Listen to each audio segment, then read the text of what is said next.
feel that the new comedy, there's so much atheists?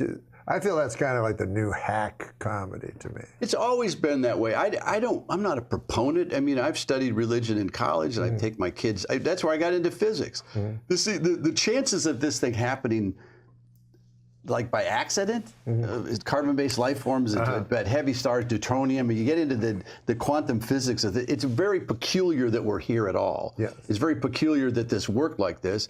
And some of these ancient texts, especially Jewish texts, I give these Jews great credit because there was 300 or 400 years before the Buddhists. They came up with law from Sumerians, Babylonians, blah, blah, blah. But basically, without law, we'd eat each other. You know, that human nature, this is, I think John Wayne said, you can't legislate it. He said, he turned from a very good progressive, from Democrat to a Republican, because he got pushed by we think. And he said, listen, you can't legislate human behavior. You put 30 people in a room, give them all $1. In a week, 2 guys are going to have all the money. That's just how it works. Yeah. People do this evolution of mankind. And I said, I've never been, like, I got kicked out of more churches because of stupid crap I'd say. Like, even the bishop said, we just don't want you around here anymore. I mean, literally. Well, don't you find sometimes the problems with atheism is that really their problems are with churches, not with God? Well, listen. They go, there's no God because a priest fucked a kid. It doesn't make any sense. No, and I said, my older daughter's atheist, and I said, well, philosophically, it's an irony there too, because atheists don't believe in God. Well, there has to be a God for you not to believe in. And my daughter goes, she's still in therapy over that. No, I always wonder about that because, and also, the atheists are usually choosing a God not to believe in. You have to have a God not to, otherwise. Like Dawkins doesn't believe in a Christian God specifically. Exactly, and I said, there's a Mark Kornhauser, used to be a magician that I work with all the time, and this is one of my analogies for the spiritual life. He goes, he did that trick where you rip a newspaper. Remember, well, magicians always worked with us with prop acts, and comics privately are going, prop act, you know, a lot of prop acts I like. The Amazing Jonathan is hysterical, and I like magicians. Hey, you rip the newspaper, and then you unfold it. And I'm on stage going, it's magic. I watched both hands. There's no, he didn't. You know, I couldn't get it, so I backstage said, show me that. He goes, no, I'm not showing you that. If I show it to you, 3 things will happen. You'll go, oh shit, that's stupid. Then you'll try it, and magic will no longer mean anything to you. And that's the same thing. One day I was saying, I wonder what like prophets saw. And then God, imagine that if God said, listen, if I show you what's really going on here, you're going to go, oh, that's stupid. And then you're going to try to tell people, and the third thing is you just won't want to be here anymore. This won't mean anything. So you got to, I heard some guy say, the only guy he ever showed was Job. And then I think the prophet Islam. Ezekiel? No, Muhammad. They showed him, and then he wrote it because his miracle, he said to his staff, was. We're not going to get too deep into this. No, but you don't want to get into that. He couldn't read or write, so he said his miracle was he wrote their holy book. But he was a nice guy, from all accounts. Really, he was a good guy.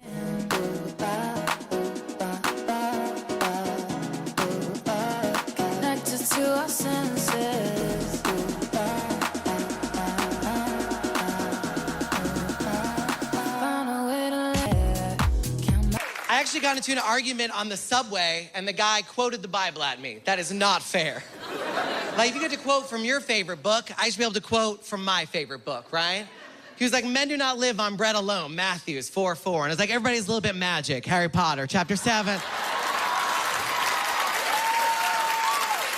It's not a fair fight, right?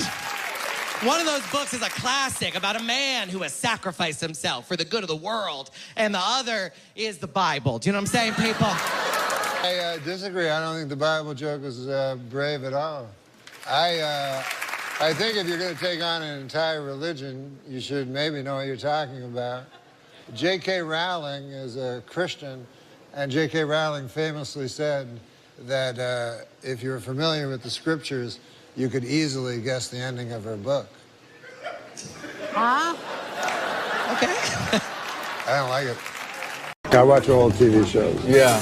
And it was the first Kojak. You remember Kojak? Telly Savalas. Telly Savalas. With the lollipop. Yeah, he had the lollipop going. So for the pilot, it was Crocker's first day. you know, Kevin Dobson played Crocker. Sure, Crocker. So he was just out of police academy.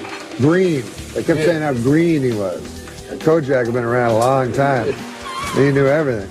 So he's, you know, has this green kid, and he doesn't know if even he wants to be working with him. So what was happening was prostitutes were being murdered. Oh, my. He goes, go down and try to get some information from the prostitute's mother.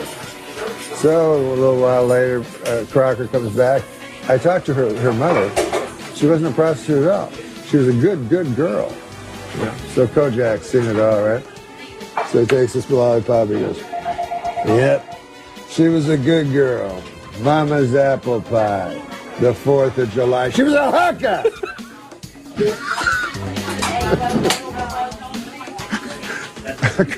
Crocker was too green to see it, you know?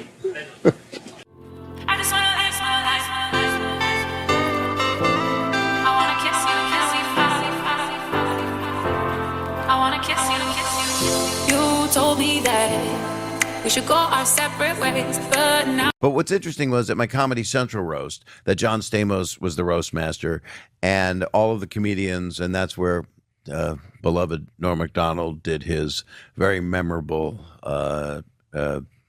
non-roasty tribute of doing. No, he was reading joke from a joke book. He said, "Saget, I'm going to do jokes from the '40s." And I went, I don't know. I said, say fuck once. I don't want to do that. I don't want to make fun of you. You're my friend. And I went, I got roasted on Comedy Central. I'm going to go all over the place because I can't. I don't know what else to do. This is me just saying I love Norm.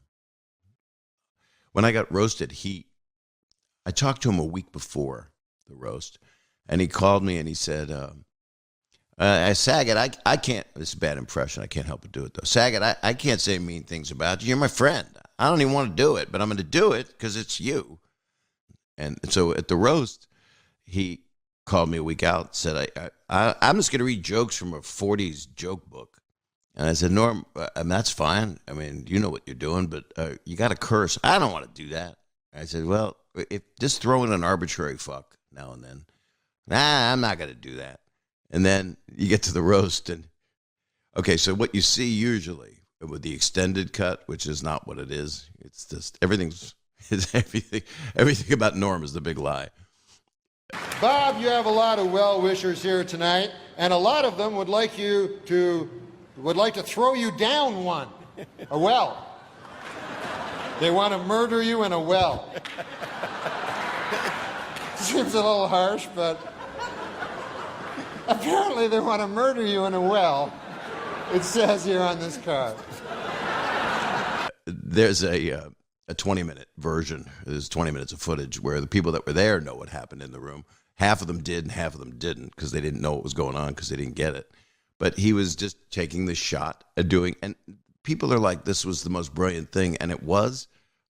But a great stand-up, and Norm was one of the greatest ever, knows that they're not going to, bombing is not, doesn't matter. And that's what was fearless and beautiful about him, because bombing is just part of the art, part of the performance of it. And if you can offend people and get laughs, then you're in some kind of real special ethos. No, I think that Bob should join the Ku Klux Klan. And that's not because he's racist. He's not racist. It's just that he'd look a lot better with a hood over his head on account of his face. He was doing that by reading these jokes, and then there were about 8 minutes that it was quiet, and that made you don't see the comedians laughing harder, but all of my friends. That's the idea of that roast, was as horrible as some of the things that were said, because it's a roast, and it was a different time. But Norm, of course, chose the path of dignity, and did jokes, and we were laughing on the phone the week before that he would hold the cards up to his head and do Johnny, to the face like a cauliflower. No, but Bob has a beautiful face like a flower. Yeah, cauliflower.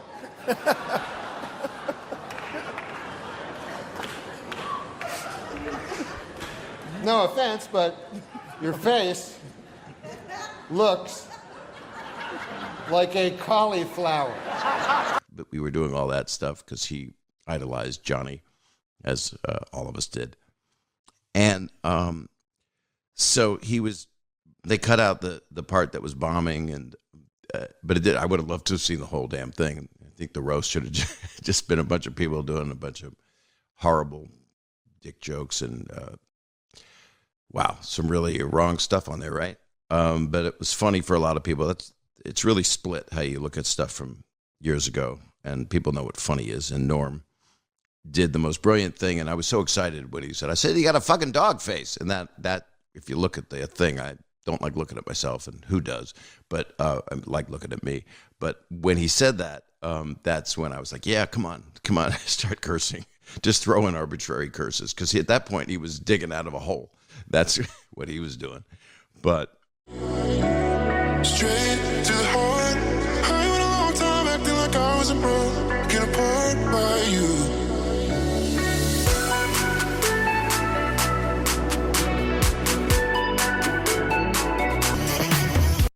how fucking brilliant. Because it was so anti-roast. Because he didn't want to roast his friend. And he also didn't want to do a roast. So there's, it was a good toss-up whether he was doing it because he didn't want to hurt his friend, and also he didn't want to do a roast. He didn't love the form.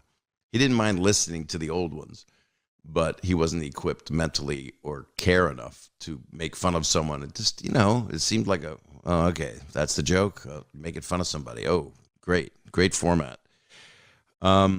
So, of course, he's reading the sports section while the other comedians are doing their stuff, and it's just, it's brilliance. It's an Andy Kaufman type thing, or anybody who knows what comedy is and doing some kind of, it's just Norm. It's just Norm. It's what he found funny. Bob Saget directed Norm MacDonald's movie Dirty Work. Yeah.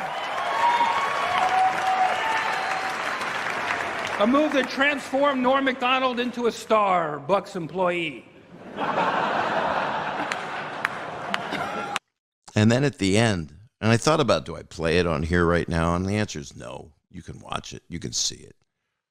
I mean, at the end of the thing, he got emotional, and he doesn't mean to do it. He doesn't know what he's going to say, and he doesn't do it that often. Bob, honestly, has never had an unkind word for anybody, and I love him, and I hope everybody else does, so I just want to say that. Thank you. He told me, he loved me, and he told me publicly, and I loved him, and I love him. My phone. But I'll tell you, man, you got, especially when elections are around, you got to have a lot of, and you're a comedian, they expect you to know things nowadays. You know what I mean? It didn't used to be like that. Like during the Vietnam War, they wouldn't go, wonder what Red Skeleton thinks on this. But nowadays, like I've heard, they go, the comedian is the modern day philosopher, which first of all, it always makes me feel sad for the actual modern day philosophers who exist,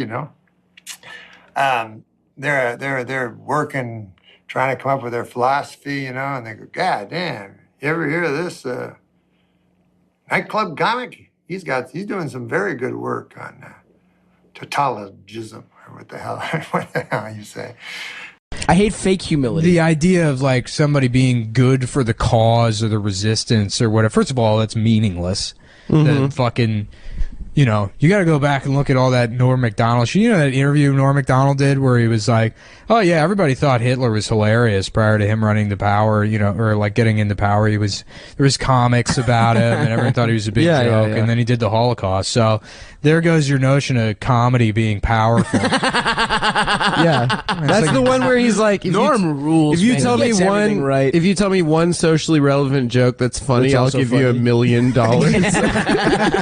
Norm fucking rocks. And they're like, what about all this identity-based comedy like Aziz and Amy Schumer? He's like, he's like, yeah, everyone expects comedians to be modern day philosophers, which I think is really insulting to modern day philosophers. Yeah. People go to school, study philosophy. He's like, you're not a philosopher because you try to fuck waitresses.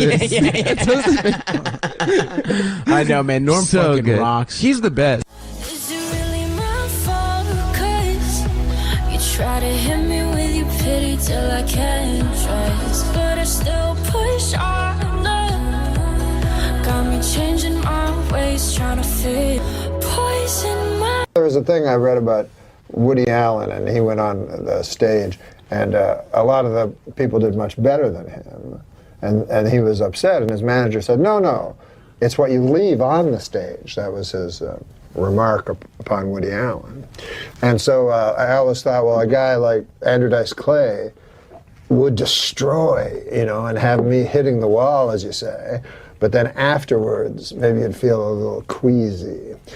Whereas you kill, and then you leave something nice on the stage. It's one thing to make people laugh, it's another to make people smile. Wow. I make mistakes. I'm not it takes a big man to admit that he makes mistakes. I'll tell you that right now. A big man to admit that he makes mistakes. A small man would not admit that he makes.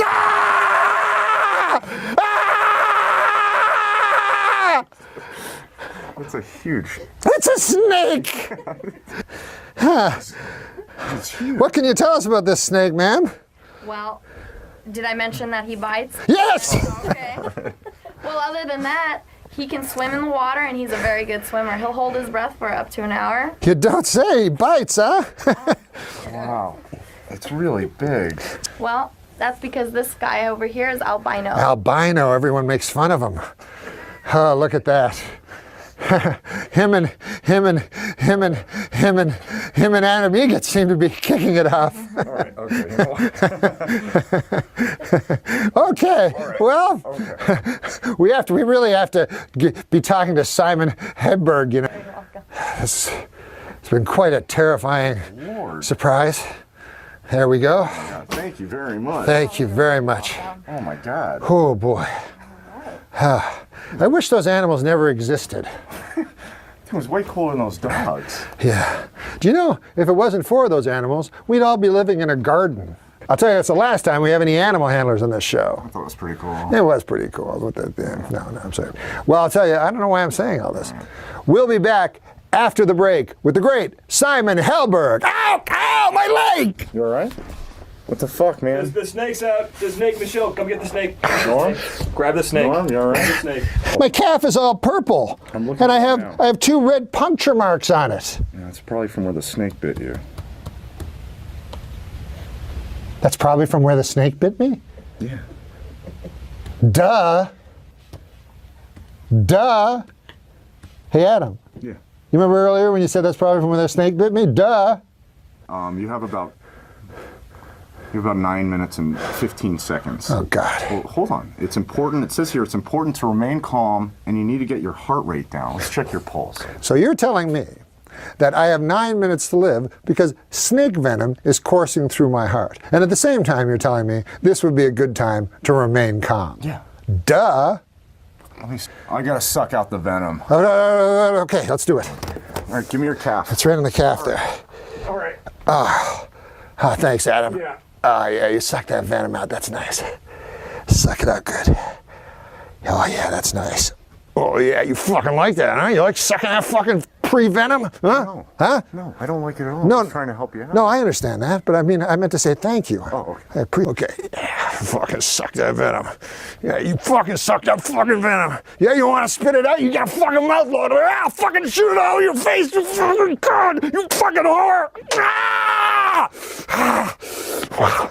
Oh, thanks, dude. I didn't get any of that in my mouth. Yeah, no problem, man. We'll be back with Simon Helber. You fucking sit down.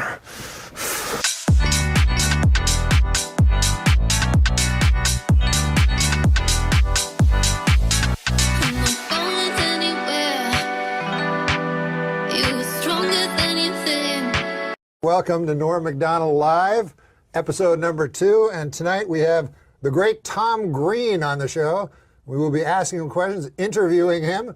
I will be interviewing him along with my trusty sidekick, Adam Egret. It's Egret. Egret. No, He's right. I had a little guy on my show that I found in the A little Royal York. person. A little person. Should explain to the folks. And he was an alcoholic. And like Adam we Egret. put him up. Yeah, we put him up at the Royal. Okay, we're back with Adam Egret and Egret rather. Here, pray. Adam. Whatever. Well, that name's a name. Jesus Christ, it gets fucking. You knew what he meant. A new study shows dogs can tell when people are doling out fake praise. So I guess that's the one thing that differentiates my dog from Adam Idget. Who's Adam Idget? Oh. Just a funny name. Oh, just a funny name? Okay, all right. Adam Idget is him. Oh, I didn't know that's your last name. His name is Adam Egget. Egget. So I had no idea you were Adam Egget. I forget sometimes. Okay. I'm not saying that your trusty sidekick, Adam Egget, is dumb, but on his contract where it said sign here, he wrote Capricorn. To a letterman. That's so dumb. What's an octoroon? Well, I don't know. It seems to me some eighth of a black guy? Is that what you're going to say? Isn't it an octoroon, Andy? It is an eighth of a black guy. Who is Andy? You were just, who is Andy? You just said Andy. I was thinking of Andy Kindler, my good friend. Because you're I pointing. thought he was here.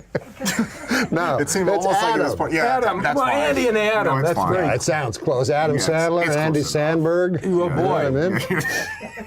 Adam. Yeah. How could I forget that? Adam. We're gonna have Adam Egget do a joke. Oh, good. And it's Adam, not Andy. No, I know. I'm trying. You don't hear any more about. In the camera. Oh, sorry. You don't hear any more about Bob Costas' infected eye. Who is stonewalling this investigation? I'm thinking about a year I would work on my delivery. You don't hear any more about Bob Costas' infected eye? Who's stonewalling this investigation? He's a consummate amateur. Neil Patrick Harris posed nude for the cover of Rolling Stone except for a hat hanging off his wiener. And this morning, Adam Egget. Oh, is that your name? Fucking change it. And this morning, Adam woke up and said, "Hey, where's my hat?" Sorry, Neil Patrick Harris' cock. It's on his dick. Go get it. I bet Neil Patrick Harris fucking shoved his cock deep up his asshole. Huh?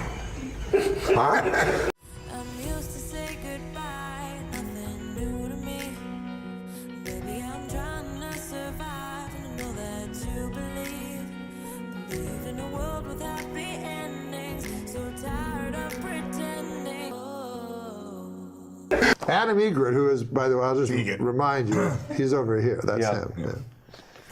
It's a joke, an Adam Egret joke. How do you say the name? Adam Egget. Egget. Spelt differently. Like the bird.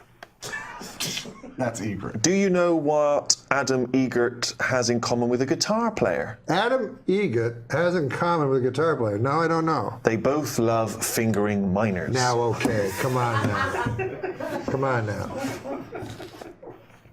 I'm trying to be a better person now. You ever try to do that? I give a guy some money out there, a homeless guy in the street, and this is a kind of odd thing. He had a dog with him. You ever see this? He's a homeless guy, but he's got a dog. That kind of odd there. Guy got no home, you know, but he's got a dog. Yeah. And the dog's really thrilled with this idea, you know. Dog's going, "Hey, pal, I can do this by myself very well here, you know." The longest walk in the world you got me on here. What the hell? What the hell kind of a thing? What the deuce? And there was if you want to hear a story. I love me a Norm story. One time we were in the office doing update stuff, and there'd been a news item about there was going to be a newspaper for the homeless.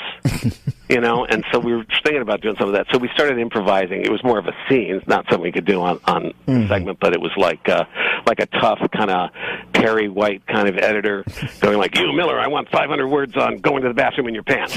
You, Immel, give me something. Give me a human interest thing on urine stain magnet. You know, that kind of thing. Yeah. And like a lot of like photos, maybe some, you know, a little human side, you know, what are, you know, pets, that kind of thing." And so nothing came of it, and I sort of forgot we had the conversation. And then the first meeting we have after the summer, Norm comes in and goes, "Hey, Downey, remember that, you know, that thing we were talking about there with the, remember that thing with the newspaper for the homeless, you know, that thing, the homeless newspaper?" And I go, "Yeah." He goes, "Yeah, well, you know, I was out in L.A. and I was asked to do this benefit, you know, for the coalition, Feed the Homeless, or something, you know." And, you know, and I'm going, no. And he goes, "Yeah, you know, I did that bit, you know." They hated it. Hated it. All right, you tell me now. That's the Andy Kaufman part of the joke, or is he actually surprised that they hated it? That's what I can't quite figure with Lord. I know. Oh, yes. And have you ever considered publishing a book that tells all that how-to book? No, but I have considered some way to pass along what I have accumulated. Where's the fun part for me? Well, no, there's no fun for you. There's no fun for me. No, that's true. But what's the fun for you in giving a homeless guy spraying a handful of quarters and watching him dodge in and out of traffic? No, but I'm saying there's... that question answers itself. I'm saying there's fun, and maybe not fun, but you obviously want to give back. You never walked past a homeless person and they're begging you as a fellow human being for something, and you ignore them, and you maybe feel some evil bile come up? No, sometimes I think if I give this person money, I'm kind of agreeing that you can't get out of this situation. Well, but what if they can't? I don't know if they can or they can't. What are the things you'd like to change? Change in the world? Yourself. Oh, in myself? I'd like to give more money to homeless people. I walk past too many of them. I give money to them. I try as much as I can, but every time I walk past them, I go, "Why didn't I give money to that guy?" Well, what else is going on? You went back? Did you get in the holiday spirit? Are you a kind of guy that gets, you know, I try to do something nice, you know? You ever try to do something nice? No. Oh. It's not my style, Norm. But it was Christmas in New York, you know, and I was alone. So anyways, there was a diner that I always go to near my house. It's a really nice diner. And so I went there, and there was this homeless bum there, you know? Just say a homeless guy. It's not politically correct to say bum. But I can't say homeless bum. No, I thought they didn't like to be called bums. Yeah, right. A homeless guy, yeah. Okay. Well, anyway, I'm not going to let you get to this story. I'm just going to keep giving you a hard time about bums. You meet a bum, a hobo, a tramp. A tramp, yeah. He had a little stick with a thing on it. He was from the 1930s. Yeah, okay. And so he says to me, "Can I get some money off you?" And I don't like giving the homeless bums money. I'll tell you why. Because I figure they'll do the crack. Right? They'll do the crack. Yeah, okay. My mom says never give a homeless bums money because they'll go do the crack. So I said, okay. I don't want to give this guy money. He'll go do the crack. I said, why don't I just bring you in the diner, you know, and I'll get you a meal. I'll buy you a meal. It's Christmas, you know, it'll be nice. So the guy goes, okay. So we go in the diner and we order, you know, the meal. And this guy just keeps ordering food, you know, like he's really hungry. Yeah. And so he orders and orders and orders, and I'm like, well, you know, you got to be nice, got to the, you know, thing. Sure. And so I order like a soup or something, and then all of a sudden, like, this unbearable stench comes off the guy, huge stench. Really? It smelled like. That's okay. Anyway, so I don't know what the smell was. But Yeah. It was like, it was like human waste or something, you know? And it seemed to be coming from the guy's, like, trousers. Norm, I said that's okay. Okay. I was like, the stench is enough. We all can do the rest in our heads. Yeah, so this stench fills the diner, right? So I have to go to this diner, right? So everybody's looking at me like, what the hell did you bring a homeless bum in the diner for? with a stench, you know. So I'm like, I'm trying to eat my soup. I can't even eat it, and I'm wishing I'd bought this guy crack. I wish I'd got, you know what I mean? I wish I'd gone found some crack and bought it for the guy. So, anyways, and everybody hates me. The guy that, you know, I go there every day. And so then the end of the meal comes. This guy's ordered everything, and I'm looking at my wallet. I only have like 28 bucks. It was like 31 bucks. All I had was a soup. And so now basically we're two homeless bums, you know? Neither of us. So I go, look, buddy, and he's been jabbering about Rockefeller. He was at Rockefeller's funeral. I didn't know what he was talking about. And I go, look, buddy, you got to come up with something here, you know? Kick in something. You want him to? Yeah, that's only fair. He ate almost everything. I had a soup. He was having hamburgers. So the guy goes in his pocket, and then I didn't want him to. Who God knows what he has in his pocket, right? But he had some coins, and they were all gross, and they were like, some of them were black. Anyway, that's my Christmas story.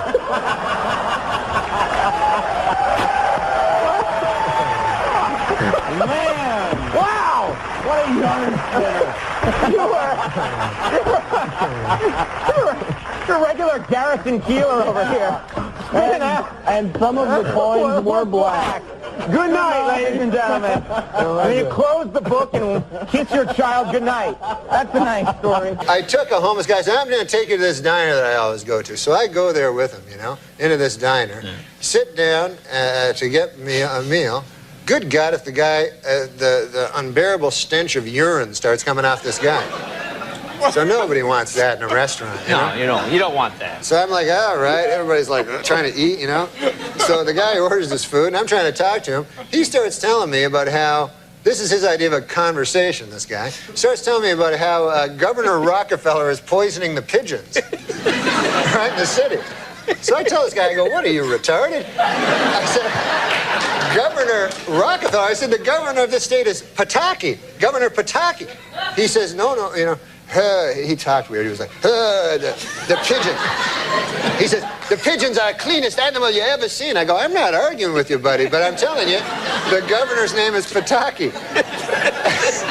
It's unbelievable. He's crazy. Turned out he wasn't retarded. He was, you know, woo. You say there's no way we could go back, and that I've broken what we had.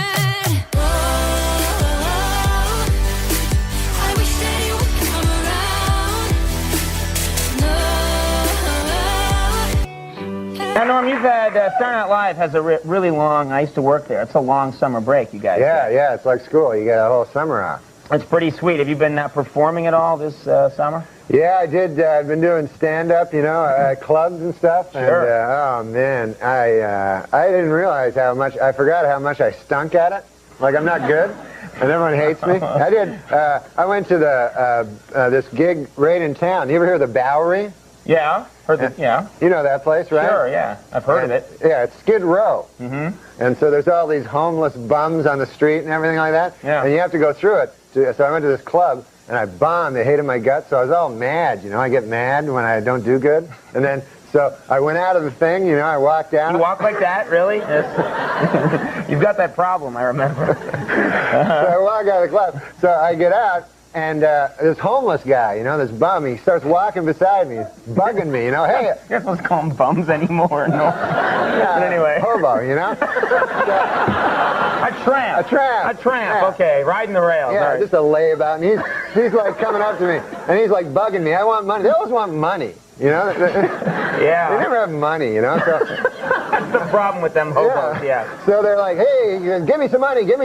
And, you know, sometimes they'll walk with you. So I said, look, man, I said, I'm going to give you some money if you just go away. I'm mad at him, you know? I was mad. I go, here, and I pull in my pocket, and I just give him a bunch of money, like change, you know? Yeah. Give it to him. I go, go on, get out of here, you dirty bum, you know? So he goes away. So then I go to get the subway, you know? And I look at my pocket. I've given the guy, I don't have my token, my subway token. Oh, you gave it away accidentally. And I don't have a wallet or anything, so I was thinking I was going to try to jump the thing, but I thought then, you know, I get in trouble for that.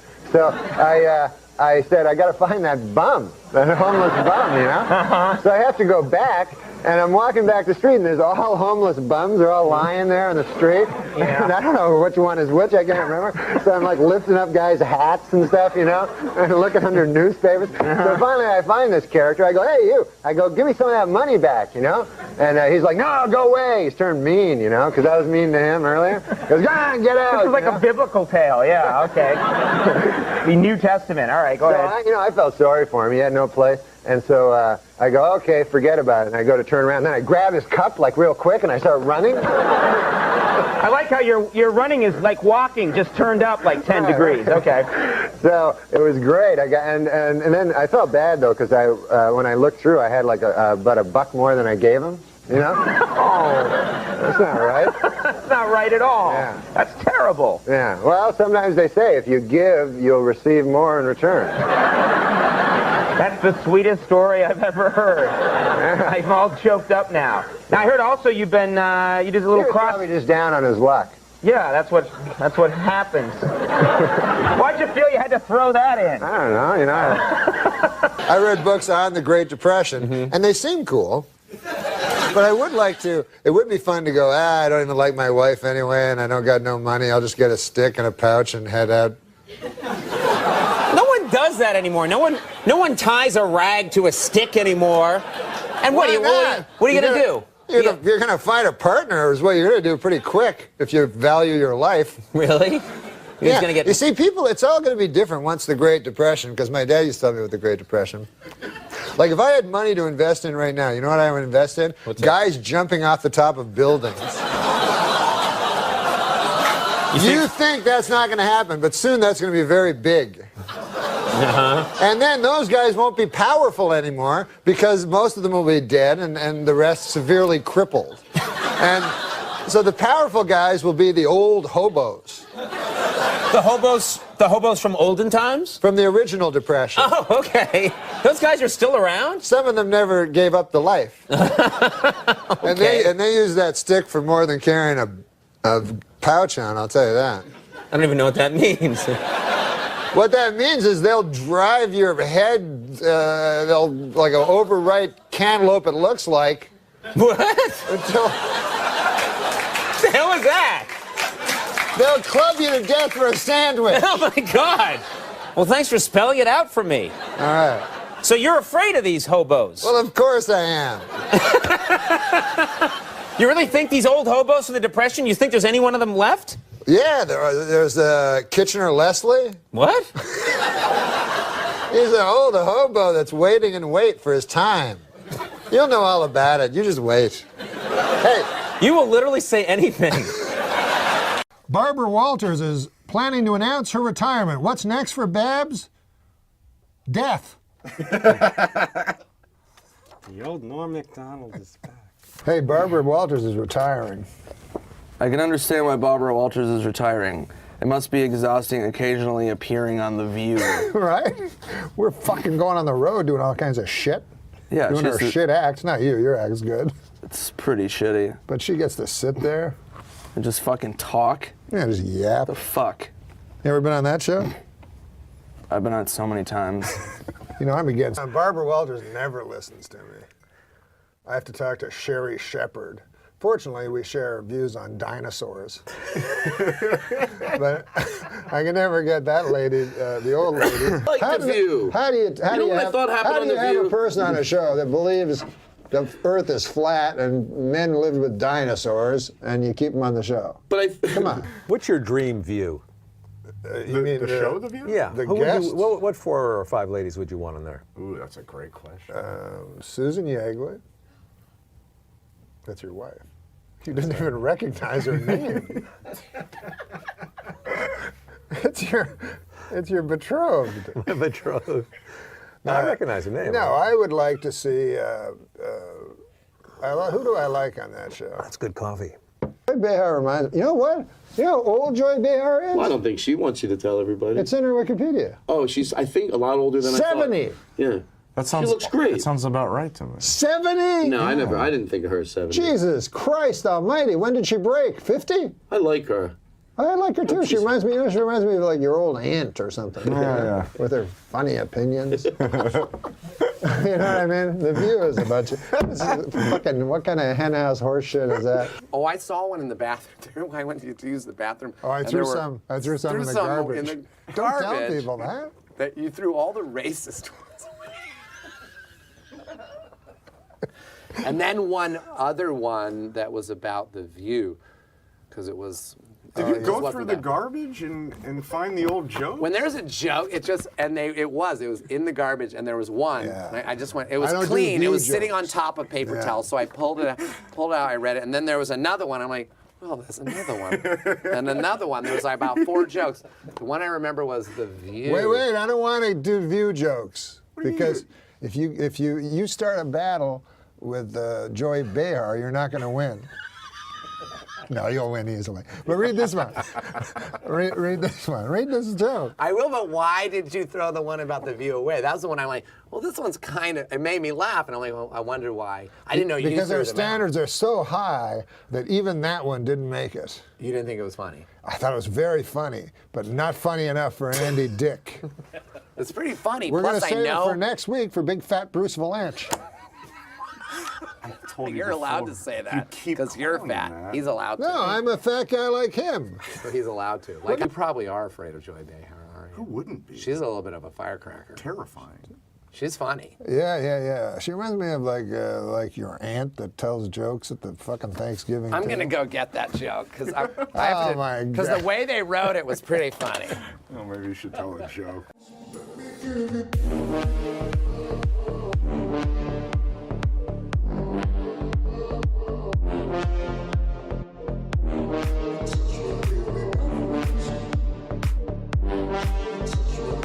At the end there. Okay, now we'll see this joke. This Made is me a laugh joke. again out loud. This just is reading this it show. to myself. This show is so high quality that we one- take jokes from the dustbins. Well, you said that this is very funny, but not funny enough. Not funny enough for Andy Dick, I felt. Well, I thought it was fun. Well, I'm a fan of The View because Sherry Shepherd is a good friend of mine. Sure. And I've been on The View a lot, which is weird. Yeah. Because I'm on The View. Daphne Aguilera was on The View. Oh, really? Did Daphne Aguilera, he didn't rub your cock on like... Okay, come on. This is what we're trying to get away from. Sorry. And by the way, every time I'm on The View, Barbara Walters will not be on The View. Is that right? Yeah, she won't be on it with me. And it has to be the pre-taped one. You know how they're live except for she won't do it. And they always have to do the pre-taped one. Filthy old bag. Barbara Walters announced that she's retiring from The View. Well, actually, she announced it 5 years ago, but no one could hear her over those yammering bitches. See? Amazing that worked after that giant buildup. I got to work on the Norm show, his kind of short-lived sitcom. I think it was only on for 2 seasons, maybe. And it was him, Max Wright, the dad from Alf, Laurie Metcalf, awesomely, and Artie Lang. It was maybe the most dysfunctional cast I've ever been lucky enough to work with. Laurie hated being there, even though she's a genius actor and a genius sitcom actor, but she hated it. She hated the cameras, she hated the audience, she hated everything.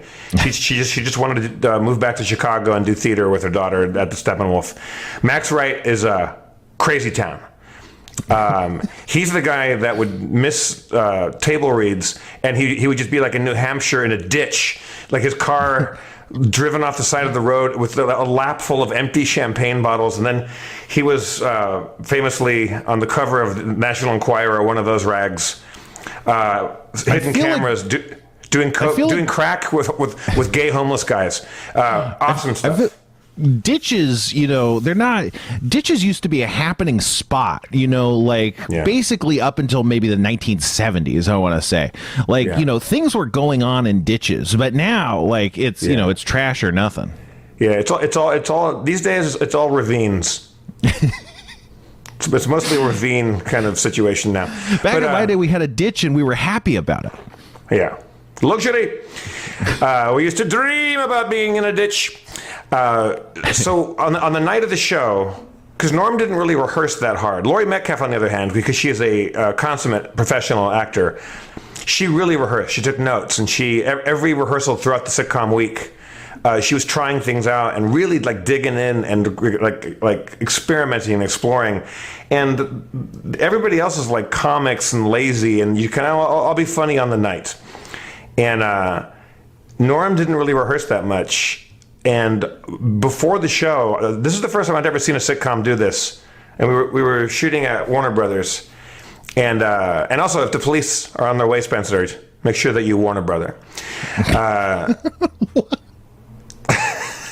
How often does that come up? I mean, that's great, but how often can you fit that into? I saw a dude anywhere? with that shirt with the WB logo, you know, like the WB, and it said, "If the police come in, warn a brother." It's a great shirt.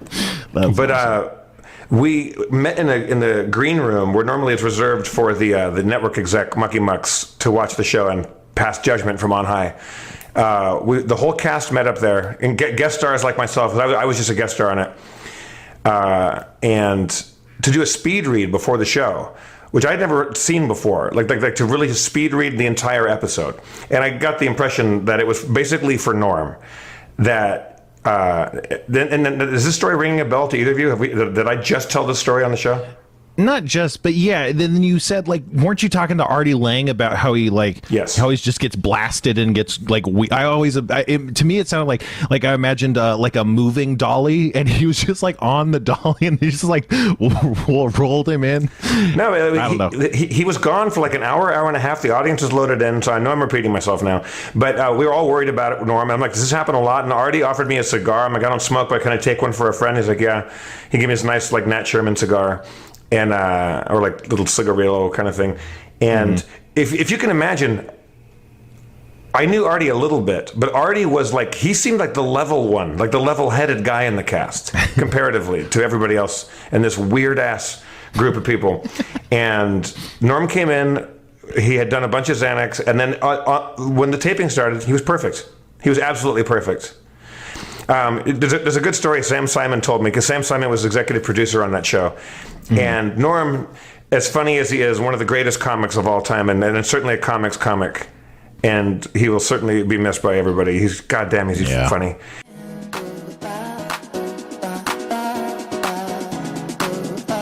Connected to our senses.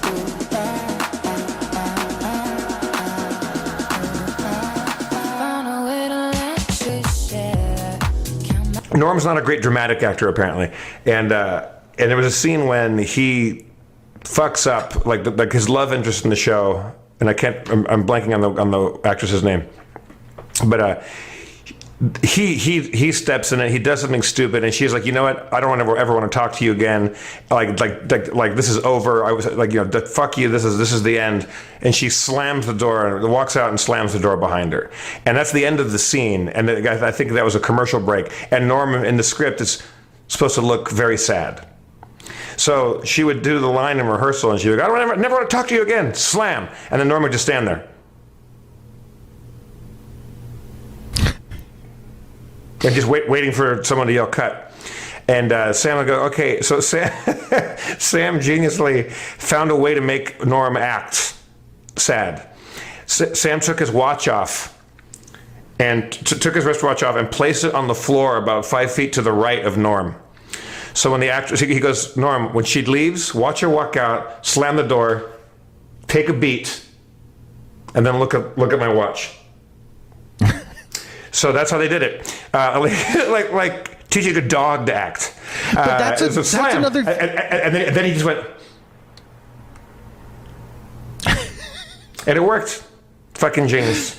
But that's part of what's so crazy is because it simultaneously felt like it was so well put together, so rehearsed, but also so natural. Like he didn't even know what he was saying was funny, you know, like he doesn't even get the joke. But it was always simultaneously. You could almost you could never pin him down. And, you know, I don't know, you know, I think he seems, especially now that he's gone, you know, he definitely seems like a hard guy to pin down. I don't know. One that makes me laugh every single time. And well, I mean, I'll tell you the joke, I'll tell you in a second, but I also love the phone call that is 100% real. I almost left in the editing because as soon as we finished it, I was in the room with them. He did it completely alone, but I was in the room in there. And as soon as we finished, I said, who called? and it had been his brother, Leslie. Yellow is the best color, you know, but I don't know if you call that an opinion. You know, it's just a, oh, hold on, it's my phone. Hello? I gotta phone you back on account I'm doing a special on the TV, comedy special. So I'll call you back, okay? Okay. So I almost left that. Oh my, I just froze there, but I almost left that. I almost left that in just so people knew that that phone call was real. But anything Norm does is real. So it's not even a question whether that was a fake call or not. It was real. And then of course with the dog barking, I like that in there too. Like I flew in from Vegas, I remember one time, and there was some turbulence. And I was like, I'm eating that fucker in 14 years.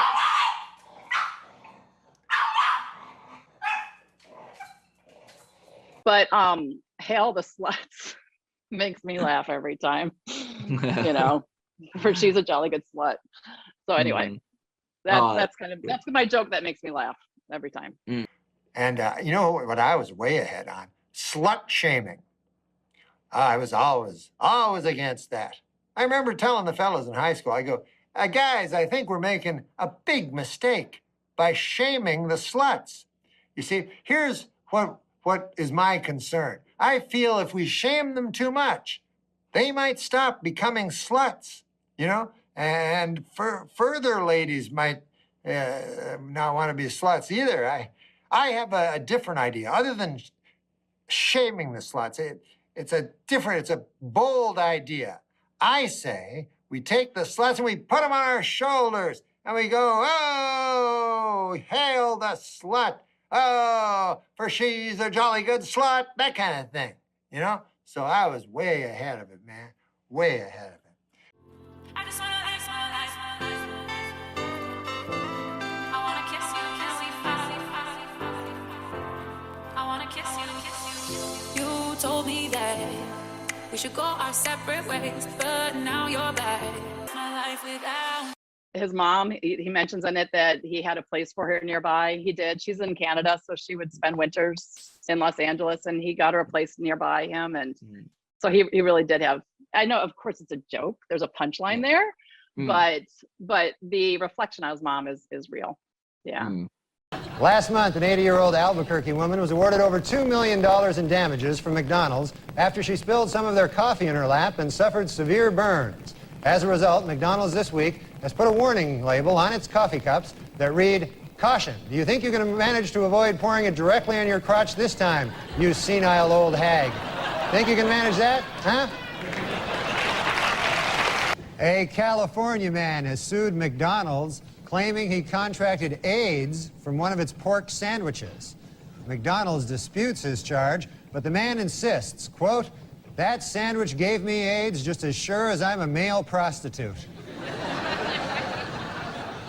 Well, at a local town meeting in Montpelier, Vermont last week, representatives from the McDonald's Corporation, who want to put a restaurant in a historic district, were booed by angry residents, but they were cheered by the town fat guy.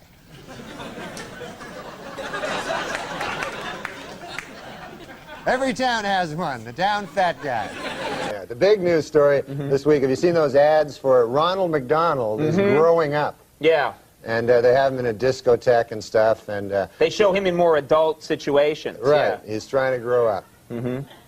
Now he wants to be called, he insists on being called Ron. Really? The Happy Meal now consists of a big bottle of whiskey.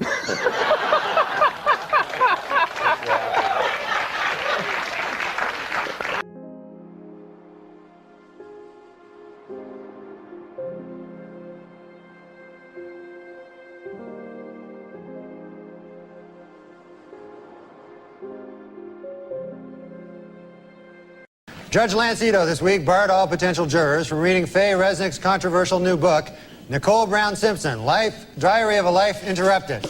The judge also barred them from reading Faye Resnick's other new book entitled, Judge Lance Ito is a Big Fruit. And now it's time for Weekend Update's movie reviews. This week I saw Interview with the Vampire, and here's my review. Not gay enough.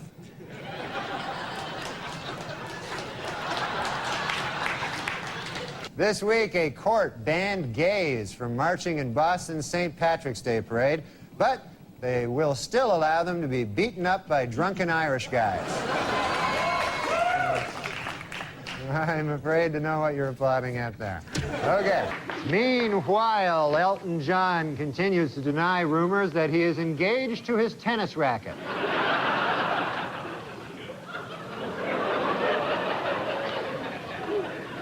Well, if I can be allowed a personal opinion, you know, I think Harrison Ford's new mustache works. And by works, I mean looks really gay.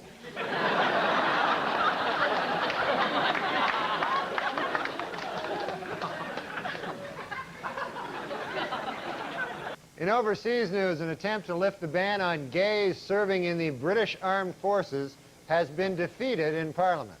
This raises a difficult legal question. How do you exactly tell if a British guy is gay?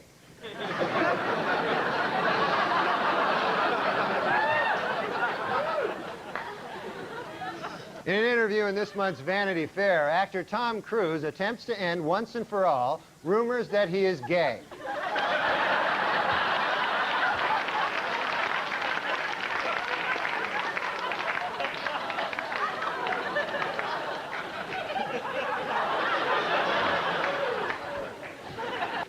Meanwhile, the U.S. Army is dealing with a scandal of its own as dozens of female recruits have charged drill instructors with sexual harassment, intimidation, and even sexual assault. Analysts are calling it the best argument yet for gays in the military. Jonathan Schmitz, the Jenny Jones guest who killed his secret gay admirer because of his fear and hatred of homosexuality, has been sentenced to 25 years in prison. Well, I guess that plan backfired, huh?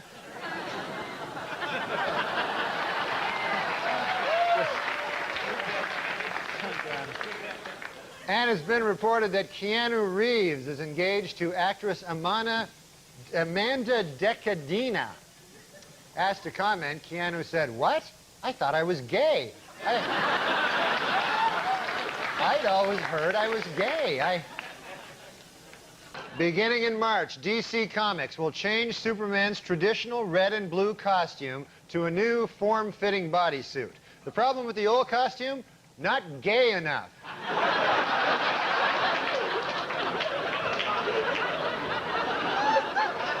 What the hell's going on in the country? That's not Superman. All right. TriStar's Picture is planning a film about the 70s disco act, The Village People. While the movie will be coming out next summer, it plans to wait until Thanksgiving to come out to its parents. The artist formerly known as Prince says he now wants to be known as simply the artist. Meanwhile, I will continue to refer to him as simply the fruit.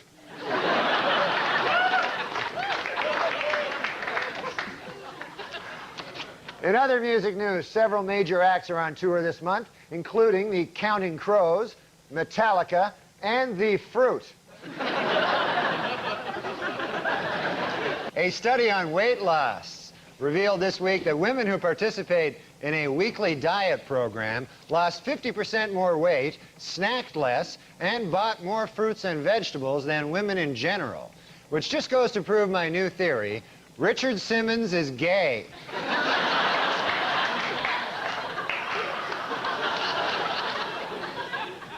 Our top story tonight. This week, after months of speculation, sitcom star Ellen DeGeneres finally admitted that yes, she is gay. Inspired by her courage, today, diet guru Richard Simmons admitted that he is really, really, really, really gay.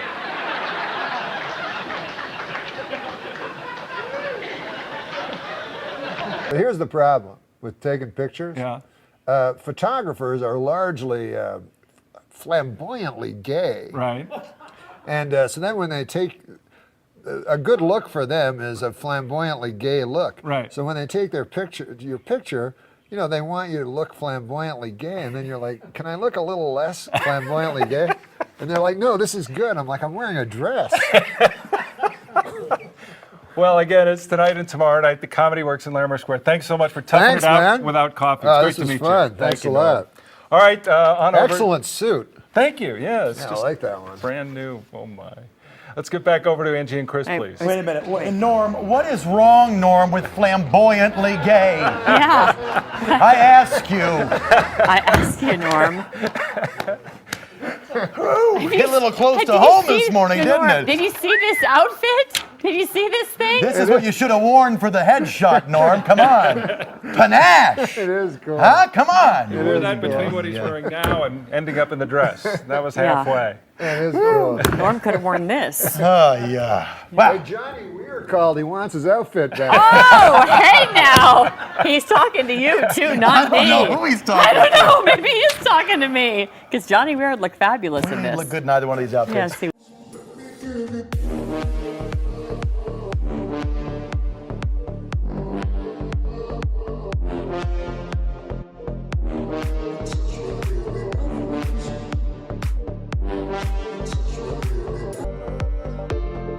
Well, I guess the biggest thing that nobody knows about me is I'm a deeply closeted gay man.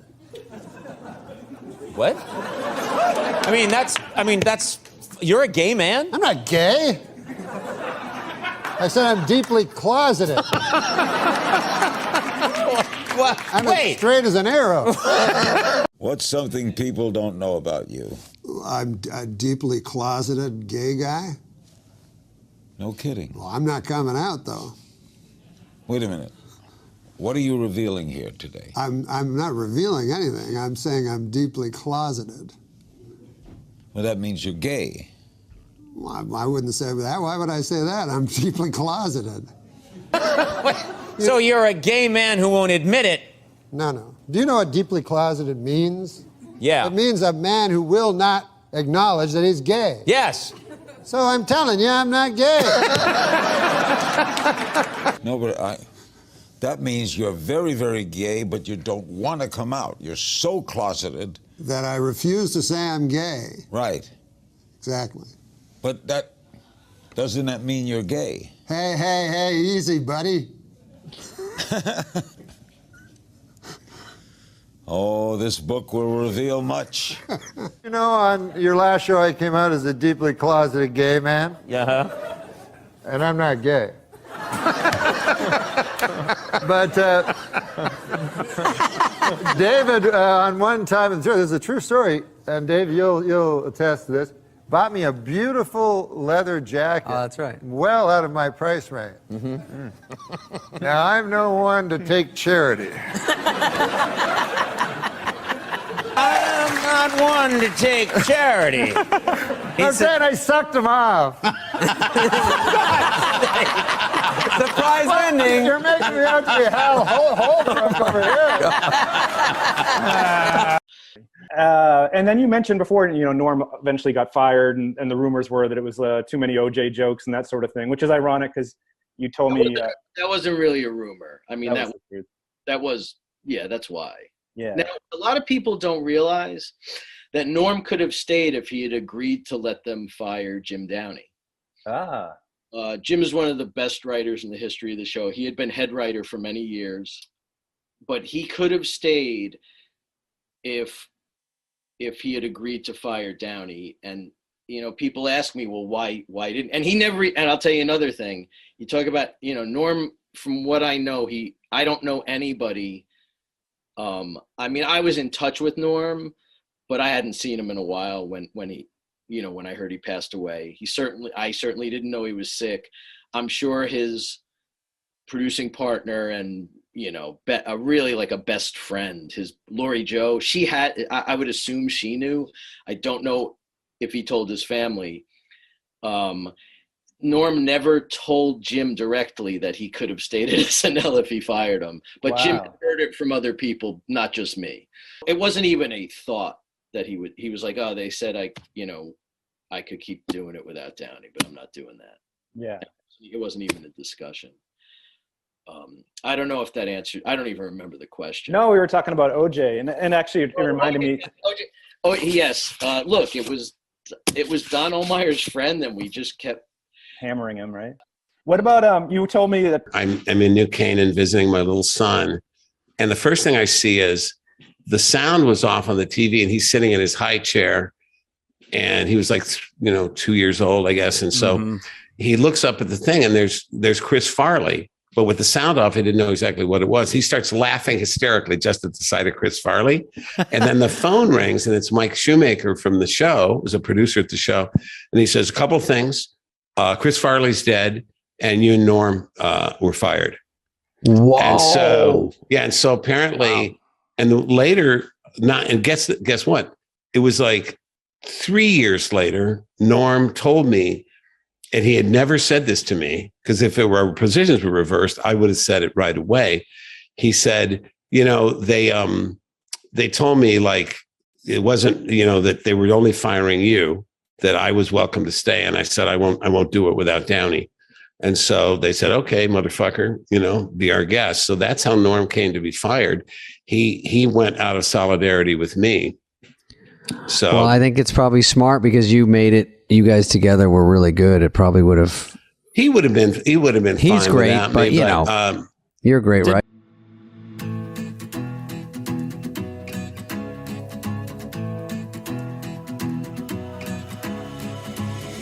I've been searching for what's missing, but the answer. Our top story tonight comes from the O.J. Simpson civil trial, where this week it was revealed that in his first interview with police, Simpson had refused to take a lie detector test. His reason? It detects lies.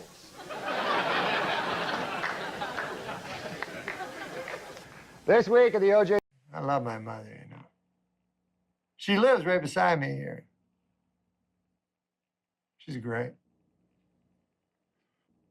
I don't think my mother has ever spoken a word that had any irony in it. You know what I mean? Like, she's just earnest. She's just happy. She knows how to love. She doesn't judge, Oh, he definitely wanted to. I'm sorry, No, no, you go at him. I was just going to say he definitely wanted to make the point he loves his mom. That's what I was gonna say. Because it was like a tearjerker. moment where you just have this glimpse where he takes a pause and he's like, she's great. Yeah. Remember? Yeah, absolutely. Like, she'll go sometimes to the grocery store and come back. The other day she did this. She come back, she said, oh, man, funny thing happened in the grocery store. I said, what happened, Mom? She said, a woman came in and bought a grapefruit, and it cost $1.69, and last week it cost $1.19. And then I said, well, that's not a story, let alone a funny story. I don't even think that would be considered a story. I was thinking about that unconscious, subconscious thing, because I remember my buddy one time, he's into psychology, he went to college, this guy, and I love milk, right? So we were eating a meal one time, and so I take a drink of milk, and my friend goes, you know why you're drinking that milk, right, Norm? And I say to him, it's not because I like milk, I know that. Because I know this guy, So he goes, no, it's not. He goes, the reason you're drinking that milk is because you miss sucking on your mother's breast. I'm like, ah. Now, you guys don't know my mother. But she's wonderful. She's a saint. You know how people, say their mothers are saints? My mother is actually a saint. So, I mean, she hasn't performed 2 miracles or anything. She's not actually a saint, but she's much more saint-like than your fucking mother. That's what I'm saying. But there was a generation, like my mother's 85, there was a generation of women that you all know. Maybe it was your mother, maybe it was your grandmother. But they lived at a time, and I support you, me too, you too.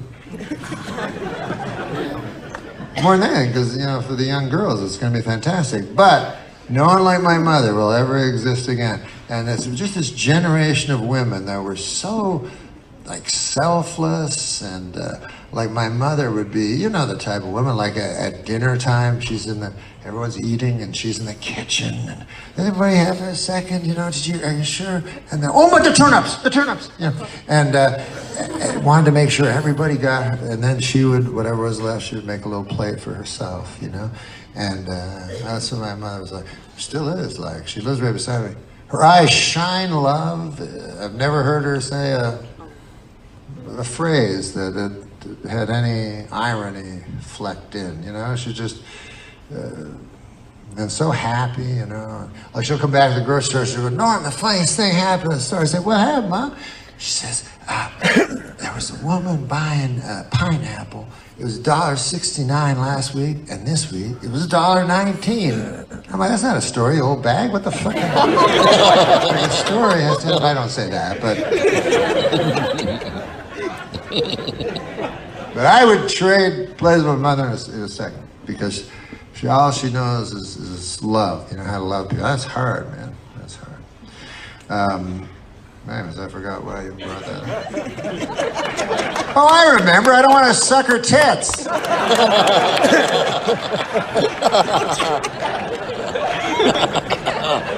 So maybe I'm shallow.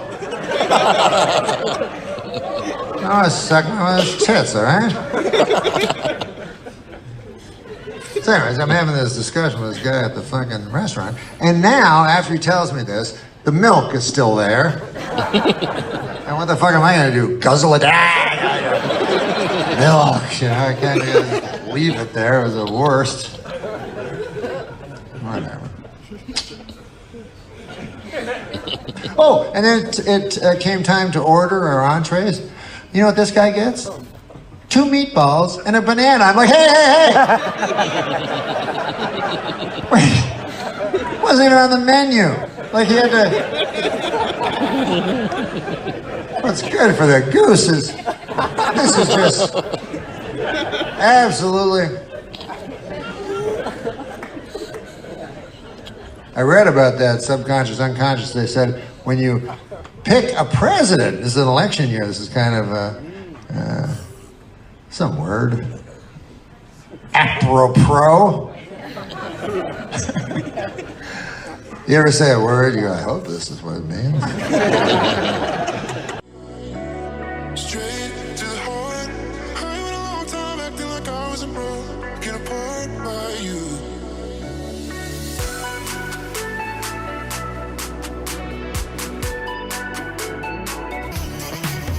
I'm here with my son Norman, and we're going to tell you some jokes about President's Day. What do we call George Washington's false teeth? His presidentures. What U.S. president has long legs, a black beard, and an unusual smell? Abraham Stinker. Today I went to the board to be examined. The opinions were divided. They debated and debated, and finally decided that I am not mad. But that is only because I used every ounce of my strength not to speak out. I did not speak out because I am afraid of the madhouse. I am afraid that they will not let me do my mad deed.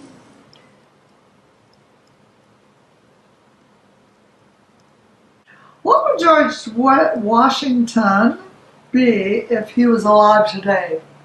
Really, really old. How many of Trump's senior presidential aides do you need to make a light bulb? None. They're meant to keep him in the dark. They declared that I was prone to certain sorts of affectations and such, but that still, I was in my right mind. As for myself, I know that I am mad. What would you have if you crossed a vegetable with the first president, George Washington? The doctor prescribed me something and told me if I followed it strictly, that I would not be troubled anymore. Oh, what I would do not to be troubled anymore. It is too tormenting. And I will tell you, in due order, how I came to be examined, how I lost my mind, and why my madness betrayed me.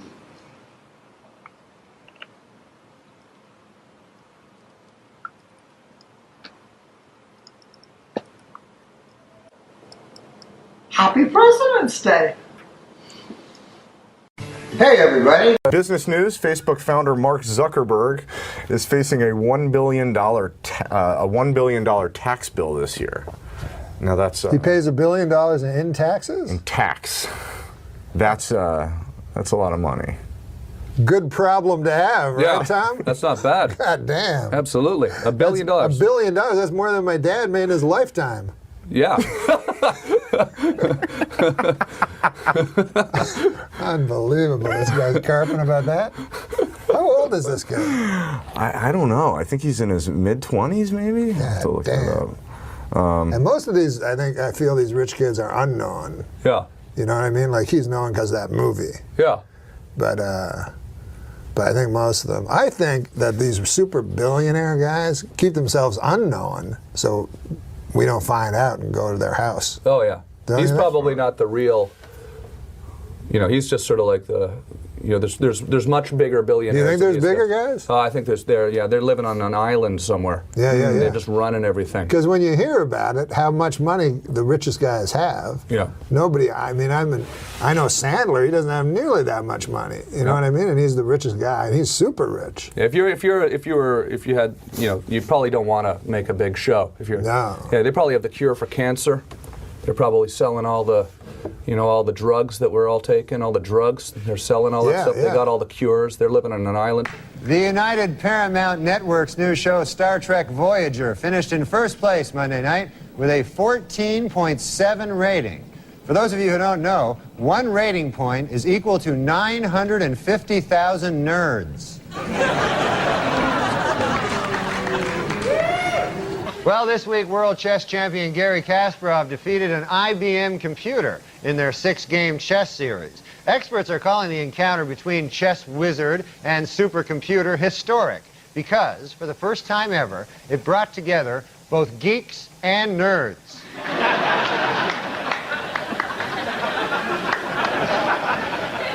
After numerous requests, the National Institute of Health has finally granted funds to the University of New Mexico in order to test mice for the deadly hantavirus.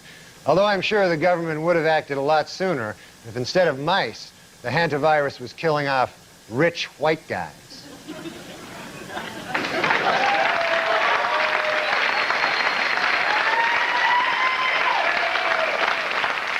And in Brunswick, Maine, an outbreak of the deadly canine parvovirus has led to the local Humane Society killing many of its dogs.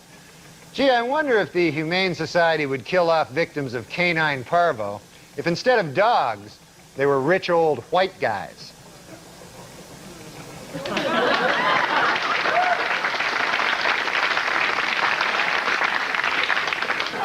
Wildlife officials in Maryland say that increased hunting will be necessary to control the state's black bear population. Gee, I wonder if hunting would be the answer if instead of overpopulation of black bears, there were an overpopulation of rich old white men. Yeah.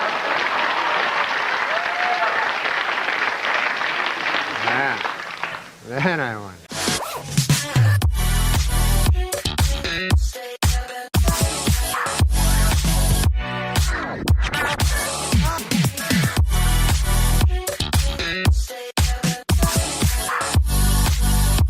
Those are the motherfuckers that fucking introduced crack into my neighborhood last month. Do you have a crack problem? Well, now I do, because those fuckers Those fuckers introduced crack into the neighborhood. Really? And what they don't tell you about crack is, god damn, it's good. Yeah.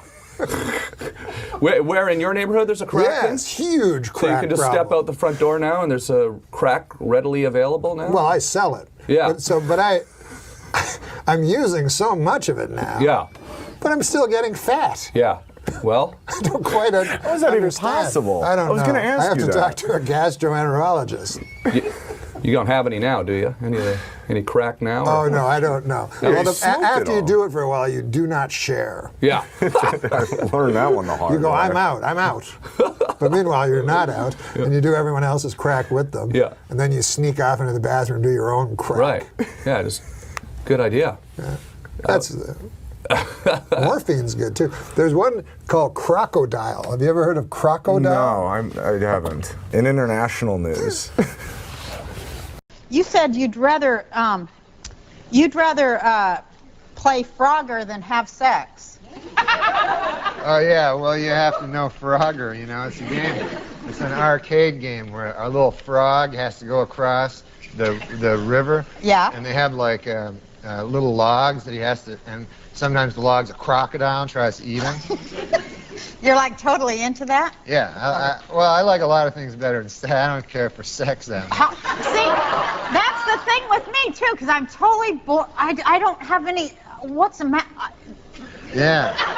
It hasn't like gotten better over the centuries, you know? It's always the same thing. It's very, like I had sex when I was a young man, and then I had it for a while, and then I realized it's kind of always the same thing, you know? There's only a few things you can do. You can go like this and then over, you know what I mean? You go, I'll do this for a while, and then... Do you think that we're being drugged by the government to lose interest in sex? Oh, no, I just think it's a thing that... like, you know, when people go, hey, you know, that guy's he's good in bed, you know? And to me, like, how hard is it? You know? It's not like if you're good in badminton or something, you know, that's a hard thing, badminton. You gotta, and Frogger, you know? But sex, you can figure it out in like 10 minutes, you know? Yeah, and like goats do it and stuff. You know, like goats and pigs and stuff all do it, so Right. how special can it be? Exactly. Show me a goat that can get past the third level of Frogger. That's right, Nora. That's right. You bring a girl home or a friend over, and there's no place for what? I don't have sex with girls or men. Wait a minute, Norm MacDonald. Norm, you're a sexy dude. Yeah, but I don't have... And you never go out trolling. I mean, and no I have girl. had sex. Well, I Well, you realize have a you're not kid. a virgin. You've Yeah, got a yeah. kid. No. When's the last time you had sex? Probably 10 years ago. Shut up. Yeah, I have sex. I have sex like by masturbating. And, Yes. Yeah, but I find sex very repetitive and dull and kind of pointless. Your kid. This is a bit. No, it's not. Norm MacDonald. I had a lot of sex when I was a young man. When I was 19 or 20, I had a lot of sex, and it's just the same thing over and over. Right. It feels really good. So start from the beginning and do it again. I mean, why wouldn't you? Is it too much work dealing Eating with ice a chick, cream. or- Eating ice cream is really good too until you're tired of it. You know. And the next day you try a different flavor. There's thousands of flavors of ice cream. But not of women. Do you go to hookers ever? No, I've never been to a prostitute. This attitude you have could be said for anything, though. I know. For Anything you anything, do for more than once. anything. Yeah, well, I don't do very much. You just don't like people in general. Yeah, you hate people. Or you hate women. Oh no, I'm fascinated by people and by women. I'm just saying I don't need to. But don't chicks throw themselves? I would think that after a show you're hilarious and Well, some to tell chick is you like, the listen, truth, I've always I been find. fascinated. Tell you the truth, I find sex to be a very filthy act. Are you a germaphobe? No, I don't mean fluidophobe? filthy. I mean filthy in the sense of shameful. Really? Were you raised Catholic? No. Oh. He's doing a bit. No, I'm not doing a bit. I find it really hard to believe you haven't had sex in 10 years. I think no. I think that sex is shameful and that people have sex knowing that it's shameful. And again, it's like death. They just live in this fool's paradise where they pretend it's not. I mean, obviously people don't have sex in public, so there must be some shame. Some to people do. But it's It's because you don't want to be caught in that compromise. You know, you're not exactly it's compromising, at your most exactly. attractive when you're having sex. There's all these. Well, there's social contortions norms. and- You don't go So it's a to the shame. bathroom in public either, but I'm not Exactly. ashamed of that. Exactly. What? I'm not ashamed of going to the bathroom. It's part of taking in to stay alive. You have to evacuate. I'm not ashamed of that. That just comes with the territory. Of course, and you have to ejaculate too. But I evacuate and ejaculate in private. I don't do it. I don't evacuate in front of another person. That's exactly what I'm saying. So you're not ashamed of it. You do it in order to... I am ashamed. But he is of it. ashamed of it. That's why what I do he's it saying. alone. Do you evacuate in front of people? No, but I'm saying why I'm do you not eject? ashamed. It's just not polite. It's not Because a social... it's something that you share with somebody else. I mean, are you? Is it a fear of intimacy? Do you not let anybody too close? No, I'm not afraid for that.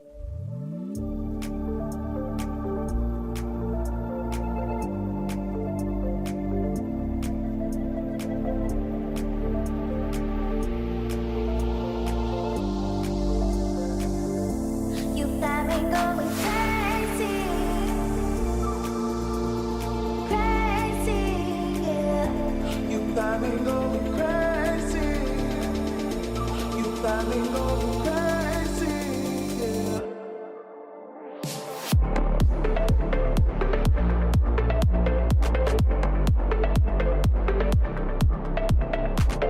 Now, what was this thing they did on Extra about you and Elle McPherson? You guys had an affair or something? No, that was all nonsense. Was it? Yes, yeah, 'cause sure. he's a married man. You know, right. She came to the show, and she's Right. like very flirtatious to everybody. Right. So then somebody started this crazy idea that. And she's very bright, so you get attracted to a very smart woman who's good looking, right? She's bright? I'm just kidding. Oh. No, right. So you're saying that Elle McPherson was on the show as a guest. She's a gorgeous woman. She's beautiful. Well, yeah, I guess, but I don't have I'm not like you. I don't have like a real high sex drive. Right. You don't really? No, not at all. Well, that's something to advertise. Yeah. she was flirtatious, and were you like sort of being flirtatious with her? You had to be attracted to her. No, I wasn't attracted. At all? I'm not attracted to like girls that much. I used to be when I was young. And you're not gay? Maybe those paint pellets were telling you something, pal. I'm telling you right now. No, when I was young, I used to be. Really? Yeah. Well, you're still a young guy. You do have sex with your wife, don't you? Yeah, I have sex with my wife. Yeah. How often? Like once a week? Well, the thing is, like with my wife, we have sex because we know exactly what to do with each other. But if I was with somebody else, I'd have to, I don't believe this for a minute. No, I'm serious. I've never met a guy who said this. But how often do you have sex with your wife? I've never met a guy who says your sex life doesn't, your sex drive doesn't, you don't have a low sex drive. Yeah. There's just no way. Does he masturbate? Do you masturbate? Oh, yeah. You do. So then you have a high sex drive. For myself. No. So when Elle swear to God. McPherson is running around in a little short skirt and she's looking gorgeous, don't tell me you're not thinking about doing her. And don't, I mean, No, you I are. swear to God, I'm not. I think, Really? No, I've been to the doctor about this. Really? Yeah. You've gone to a psychiatrist? No, a physical doctor. Because you're saying, hey, I don't get aroused that A much. urologist. Yeah. Really? Yeah. But wait a second. Mentally, you get aroused, right? Is he having trouble? Are you having trouble getting aroused? I'm telling you, you're gay. No. Wait a second. You're telling me. No, I can masturbate as much as anybody. Okay. No, not as much as me. No, Yeah, believe me, don't take that challenge. He has more free time, I bet. Wait, Norm, I don't understand something. What? You went to a doctor, you said, hey, What what's did you with me? say? I'm around Elle McPherson and I'm not getting No, aroused. I didn't mention her. Yeah, but and you start to get concerned that, hey, why am I not getting aroused around these beautiful women? Yeah, because I used to always get aroused all the time, no matter what. Like I could see a giant fat woman, like part of her ass. Right, and you get excited by that. Yeah. Are you on medication of any kind? No. I just now I'm just. Do you need that testosterone patch or something? Yeah. What's that? Yeah, it makes you more masculine. yeah. You know what I mean? But then your hair falls out. Yeah, you got to be careful about that. Yeah. Wait, explain something to me. What's are that? you putting me on or are you being serious? No, I'm serious. You're being serious. It's hard to tell him. You're saying, no, I think he's a straight ahead kind of guy. No, I'm serious. You know, I mean, I've only met Norm once, but. I would love to talk to the doctor. Right. Well, actually, I met you twice. I met you backstage at Letterman, too. So you're telling me, let me get this straight. Yeah. You got concerned because you're around a lot of beautiful women and suddenly you weren't getting as many erections as you used to. Right. You go to the doctor, he checks out your weenie. Well, he checked out my prostate. Right. And was anything wrong? was anything wrong. The only wrong check. thing, yeah. Yeah, well, no, really, there was nothing wrong. Nothing. He said, like, can you masturbate? Same thing we asked. Yeah, so I go, yeah, sure, I like doing that. Right. So, and your wife and you have sex what, once a week? I have sex. Wait a minute. So, Norm, what do you think about what when you're masturbating? What do you think about? Well, you know, like fat woman's ass. No. Like, who do you think? Did you ever think about Elle McPherson? No. Oh, I don't believe that. Who do you think about? I don't think girls about, you just I'll met. tell you something. I can't think about like girls that I don't think I could have sex with because I don't have that good an imagination. Right. It's got to be someone you think you can get. Right. That's how I am. Right. So. And so I sometimes I think of like kind of unattractive girls where I'm right. When you're doing stuff. Right. Yeah. Yeah. I do that too, though. Yeah. Like sometimes like one of the interns here or something I'll think about because I think that like I could definitely get. You ever think about Rosie O'Donnell when you're doing it? Good Lord. No way, right? Name some names. Yeah, name some names of who you think about. You know what Rosie O'Donnell would be good at giving? What? Really wide head. Oh, that's funny.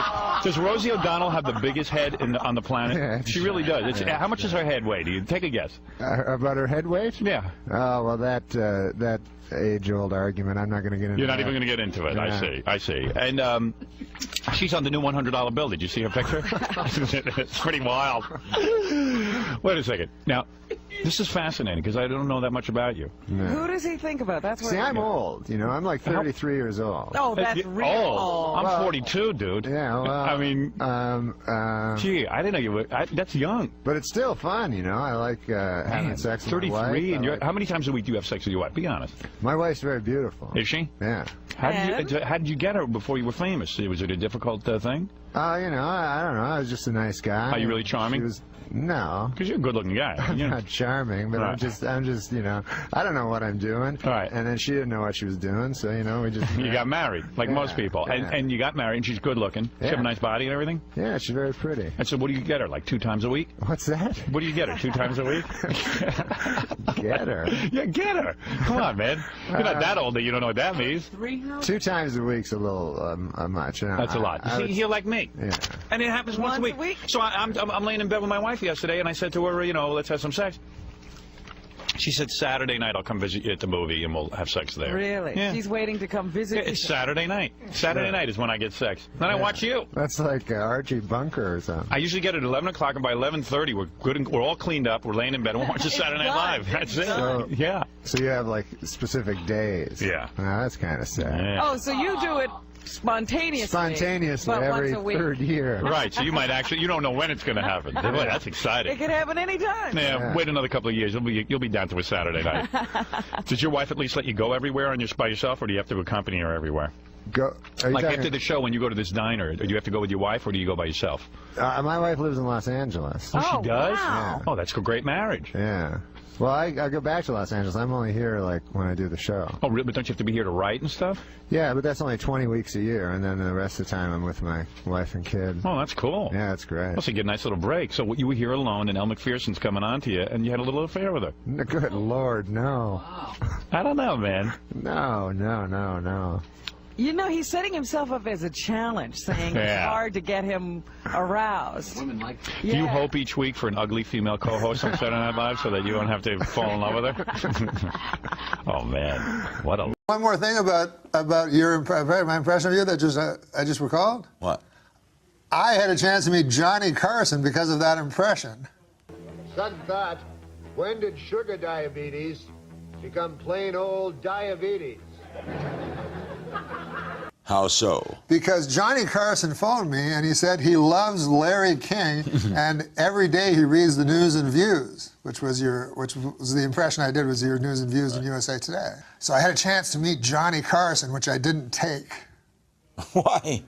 He would tell me stories, you know, he could tell me stories about everybody, you know, that existed ever in life in show business, and then I'd have to go, did you ever meet Chris Kattan? You know, I wouldn't have anything to give back. But he wanted to meet Norm. You missed the... I should have done it. You're weird, Norm. I met guys, though. I did an impression of you on Saturday Night Live, you know, your King's Things, bulletin points, and so I did a parody of that on SNL. And I only had to slightly magnify it. This is News and Views. Here's my 2 cents, gang. If you only see one film the rest of your life, it should be Mickey Blue Eyes. I get a call from Johnny Carson, and he wants to meet with me at his office. So I go to his office, it's just me and him. And he pulls out a whole bunch of USA Today's clips, you know, of your column. And he starts reading them. He goes, here, you take some, I'll take some, we'll read them. Just in the office? Yeah, just me and him in the office, both of us doing Larry King impressions. Look at this man compared to Johnny Carson at the time. You know, look at Johnny Carson. Get a picture of him 7 years before he retired. Long white hair, white beard. He didn't have a white beard. Johnny always looked fantastic. But would you like to hear my impression of Johnny Carson phoning 911 when he had his fatal heart attack? I would. Okay. Okay, you be the 911 operator. Okay. What, Ding, say ding. hello? Hello, 911. Yeah, hello? Can I help you, sir? Yes, this is Johnny Carson. Johnny Carson from television? Yes, that's right. Oh, hello, Mr. Carson. Okay. What can I help you with? I don't know. I feel like there's a yak on my chest. You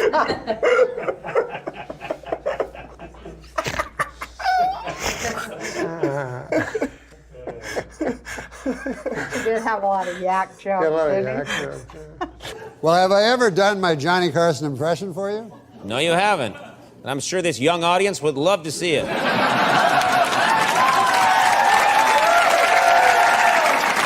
You can play along. You can be the 911 operator. This is Johnny Carson when he was having his heart attack. You be the 911 operator. Yeah, okay. Say hello. Hello. Hello. This is Johnny Carson. Oh, Mr. Carson, how can I help you? I feel like there's a yak on my chest. Do you want to hear my impression of the That's going to be you if you don't lose weight. Do you want to hear my impression of the 911 call from Johnny Carson? 911 call. Yeah, I'm sorry. Yeah. But 9/11 was a national tragedy. Yes, it was. Why do you laugh at that? You said it. Johnny Carson died at 80 years old. Okay, Johnny Carson died at 80 years old. Would you like to hear my impression? Would you like to hear my impression of Johnny Carson? Call. Johnny Carson's 911 call. Because he called while he was having a heart attack. No. Would you like to hear my impression?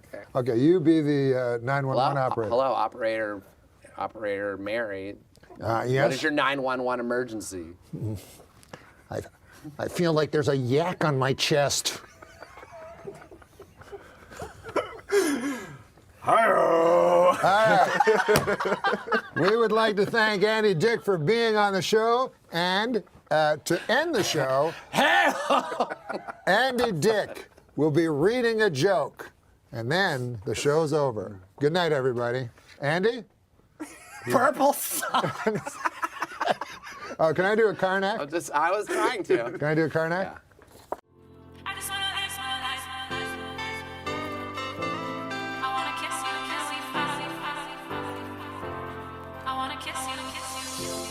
Told me that we should go our separate ways, but now your life without. That's what I was trying. Now, do you know how to be Ed McMahon during this? Well, you have to read. Okay. Mount Baldy. Mount Baldy. And you read. No, then you have to say Mount Baldy. Mount Baldy. Mount Baldy. Yeah, Mount Baldy. What did Yul Brenner's wife do on their wedding night? My other friend was mentally retarded. Now, I know you're not supposed to say that anymore, but that's what we said then, you know, and I understand that term. You know, it means that you're arrested. Your mental capacity has been retarded or arrested. So, anyways, I'll say Down syndrome. I don't care. I didn't say it for a long time. On account of I thought people would think I was a doctor.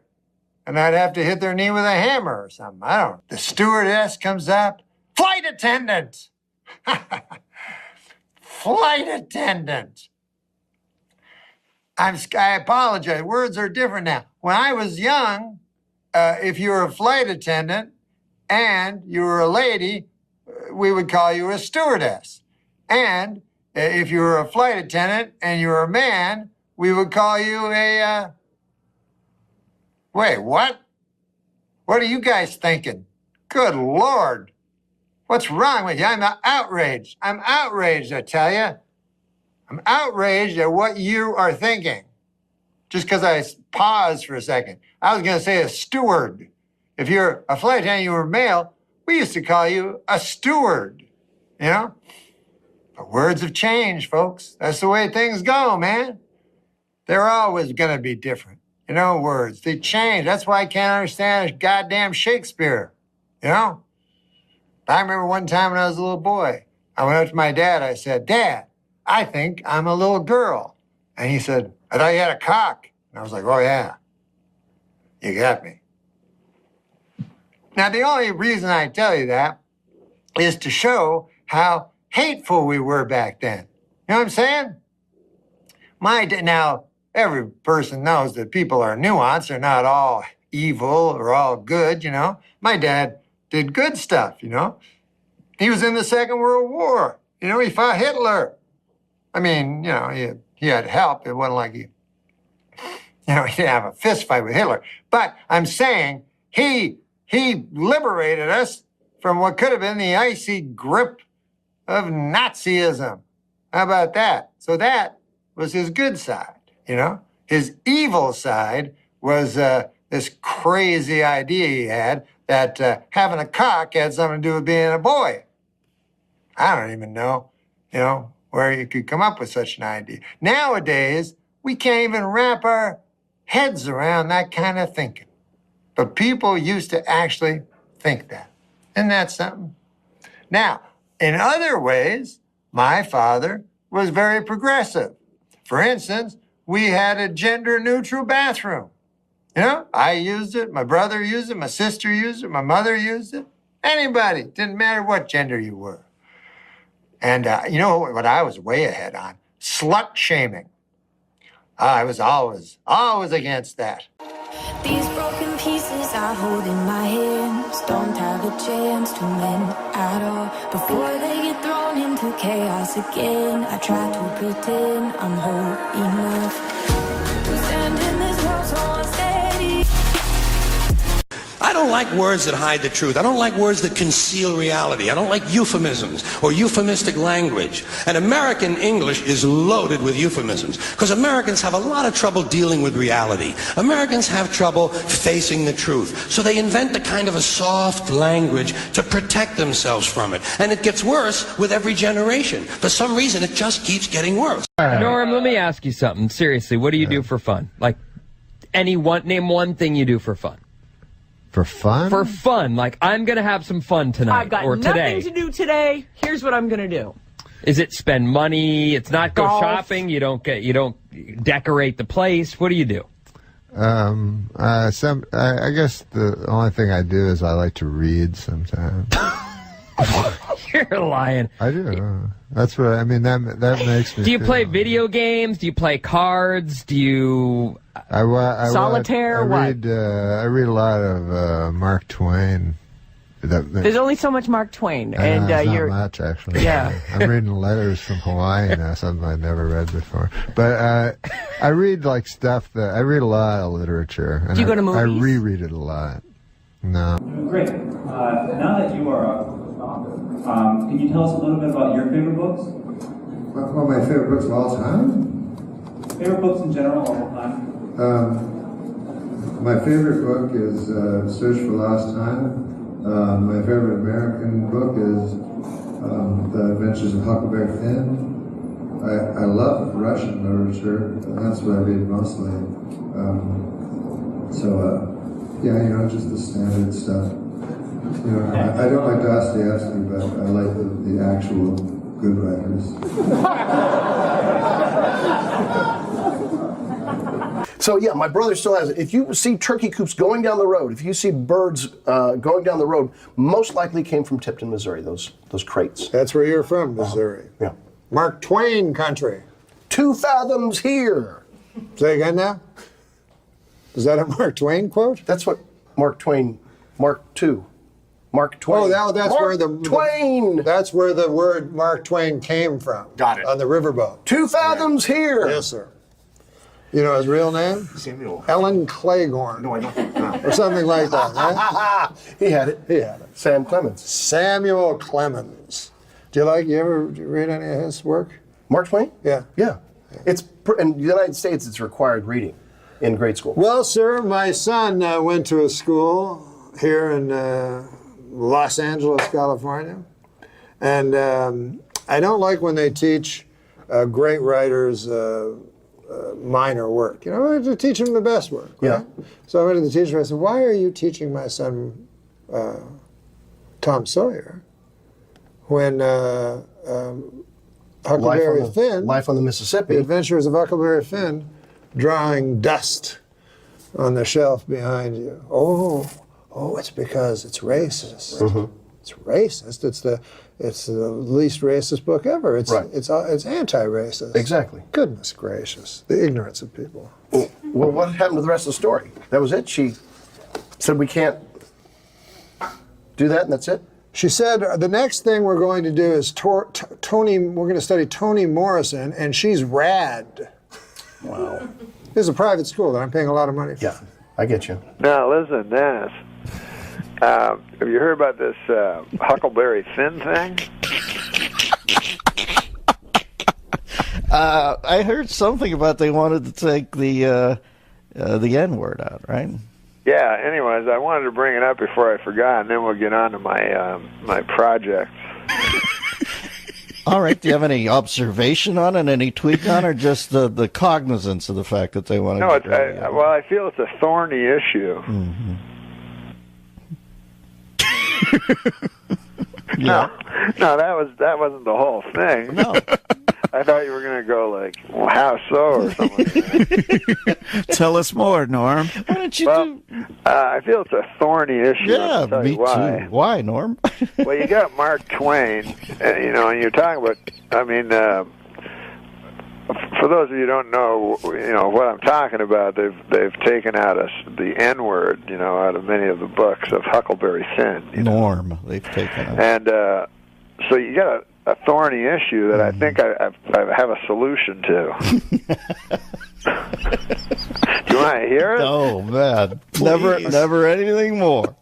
Well, the thorny issue is this. Yes. You don't want to take, Mark Twain, one of the greatest writer ever to brush paper with ink, and change his words, for God's sake. On the other side of the coin, you don't want to have a young African American boy in school, hearing that word out loud and causing him pain. So it's a thorny issue. But I figure it this way. You've read Huckleberry Finn. You are so splendidly demented. Yeah, I've read it. You know it's written in the first person by Huckleberry Finn. Yes, I do. And it includes the N-word. Yes. Therefore, you just change Huckleberry Finn to a black kid. And it's like a rap song at that point, right? Exactly. Everything's cool. Some days we get closer. Things that we never really needed. Promises that we never thought of keeping safe. I guess it's never over if we never got a chance to check break away. On one time, this is a true story, and Dave, you'll attest to this. Bought me a beautiful leather jacket. Oh, that's right. Well out of my price range. Mm-hmm. Now, I'm no one to take charity.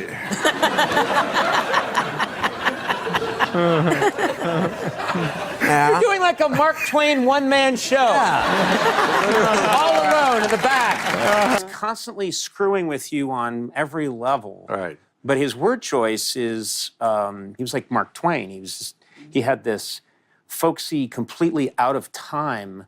Yeah. And I don't know if he was born 300 years too late or 300 years too early, but he's talking in a way, no one speaks like that. And you really appreciate the way he says things and his timing. What's something people don't know about you? I'm a deeply closeted gay guy. No kidding. Well, I'm not coming out, though. Wait a minute. What are you revealing here today? I'm not revealing anything. I'm saying I'm deeply closeted. Well, that means you're gay. Well, I wouldn't say that. Why would I say that? I'm deeply closeted. No, but that means you're very, very gay, but you don't want to come out. You're so closeted. That I refuse to say I'm gay. Right. Exactly. But doesn't that mean you're gay? Hey, easy, buddy. Oh, this book will reveal much. If this were a memoir, yeah, I would put juicy things from my own life. Right. Like what kind of things would you put in there that nobody knows? Well, I guess the biggest thing that nobody knows about me is I'm a deeply closeted gay man. What? I mean, that's, you're a gay man? I'm not gay. I said I'm deeply closeted. I'm as straight as an arrow. So you're a gay man who won't admit it? No. Do you know what deeply closeted means? Yeah. It means a man who will not acknowledge that he's gay. Yes. So I'm telling you, I'm not gay. On your last show, I came out as a deeply closeted gay man. Yeah. And I'm not gay. But David, on one time, this is a true story, and Dave, you'll attest to this, bought me a beautiful leather jacket. Oh, that's right. Well out of my price range. Now, I'm no one to take charity. I'm not one to take charity. I'm saying I sucked him off. You don't know I'm a secret homosexual, do you? No, I saw that, actually. A deeply, according to you, a deeply, deeply closeted homosexual is what you said. Do you remember? Yes, I do. I can't believe you. Feelings flowing up and down, picking up the pieces that you left behind, hitting a new type of flow, breathing in the smoke and clearing up my mind. The thoughts of you, I never knew what the hell you got me in. You know your own name, you see it in popular culture used, and Norm is always like, I noticed this ever since I was a kid. When I was very young, there was a show called Peyton Place with Ryan O'Neal as a sexy brother. Norm is, deeply closeted man. Hi, I'm Norm MacDonald. You know, a while back I met myself underneath the Queensboro Bridge. I employed this copy of myself, and while the man earned his coin, I gazed at the water channel and suddenly saw my whole career in clips. Then my vision cleared. Why, that man wasn't Norm. He didn't even look like me. Not a day goes by that I don't think of that guy and how much I hate his guts. I know it's time to close my eyes to old ends, open up to new friends, leave my heart in Berlin, where the tables turning, seeking out the... I had a look at your Twitter feed. First of all, what do you like about Twitter? Because you're pretty good on it. I like Twitter because you can just think of stupid things and then immediately force them on people. What was? I didn't know you could do a bunch of stupid things. I did because Twitter came out, I guess, a long time ago, and I thought it was people like celebrities going, "Hey, I'm eating an egg over at this restaurant, an egg restaurant or something." That's what I thought it was about. So I said, well, that seems stupid. But then my buddy was telling me, no, you can just write stupid jokes. And so I do that. And then the fun part is you read the comments and everyone hates you. Well, what was the line you had about Gaddafi? Gaddafi was the poisonous tyrant Muammar Gaddafi, the psychopath, is missing. Geez, I hope he's all right. Sometimes people get mad at me for a tweet. It's bizarre. And sometimes it's like a real, benign one. That's when they're usually most mad. And I remember one time, I just had watched Soylent Green, Yeah. So I tweeted, I didn't know Soylent Green was people. Like, I've watched that movie like 10 times. And a guy just told me Soylent Green was people, you know?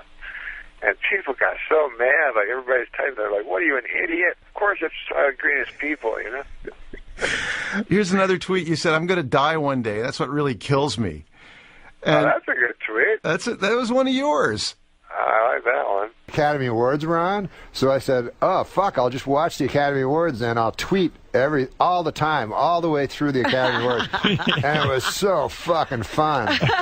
You liked it. Oh, my God. You got hooked. Were you vicious to the people up there? Did you find the Academy Awards boring? They were the worst fucking Academy Awards ever. Ever, right? Yeah. And did you write that? Were you honest with the people? A couple of times, I had a couple of ones that were maybe mean. Like I said, I think I said, by the time this is starting to drag, by the time the dead guy montage fucking shows up, Kirk Douglas will be in it.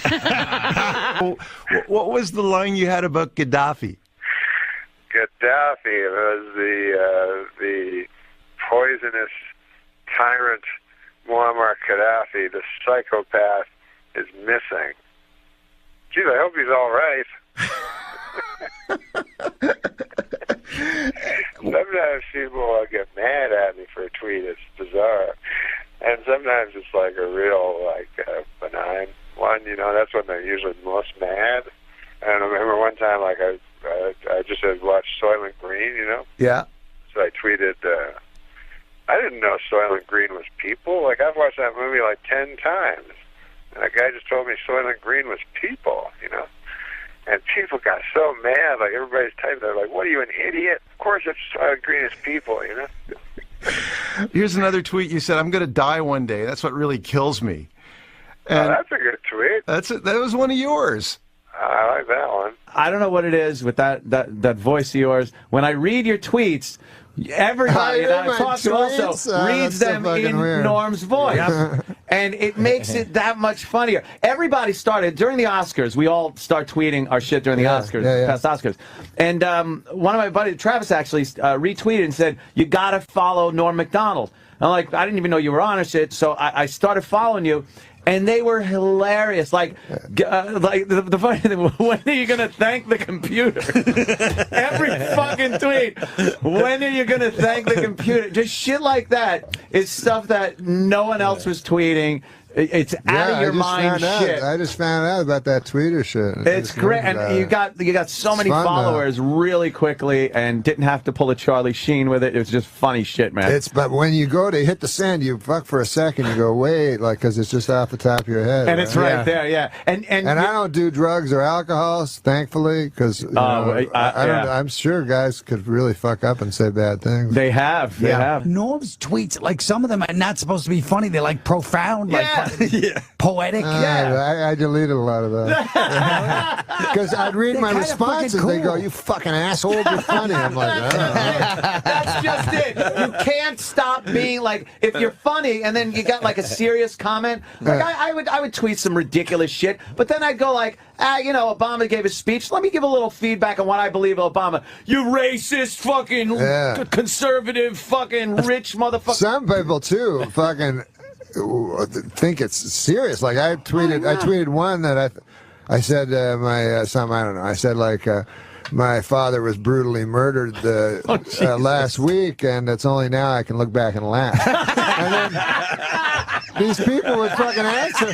They go like, I'm so sorry. Closure takes a while. So I had to go, no, it was a joke. How does anyone read that and not, especially from you, and not think it's a goddamn joke? People are so stupid. That's something this whole thing has opened up, where you're kind of communicating with people you never would talk to or meet, that don't understand what a sense of humor even is. So the responses you get sometimes hey, I was like, hey, God, it's spring, but I'm looking outside and there's still a little snow on my back table. At least you're alive, motherfucker. That was from a dead guy? I'm getting tweets from the dead. I guess he had a loved one pass on. Perhaps a father that was brutally murdered a week ago. I guess to sum it up, everybody's a critic, huh, guys? Your special should have been called the voice of reason. This is the Twitter award for Best Hall of Famer.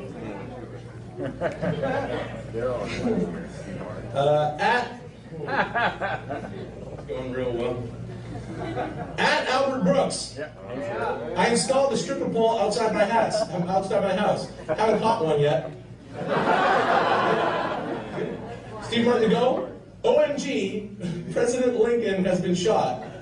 Wait, whoa, my internet connection is so low.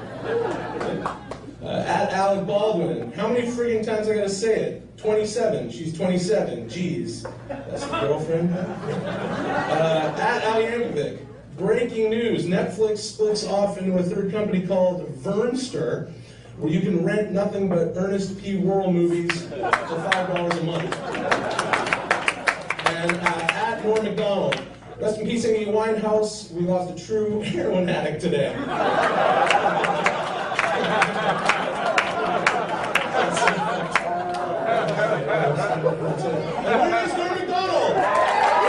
Hey everybody, it's me, Norm. I couldn't be with you tonight because I'm on location in Spain, where I'm tweeting in Madrid, Spain. If that's a city that's in Spain, then that's where I am.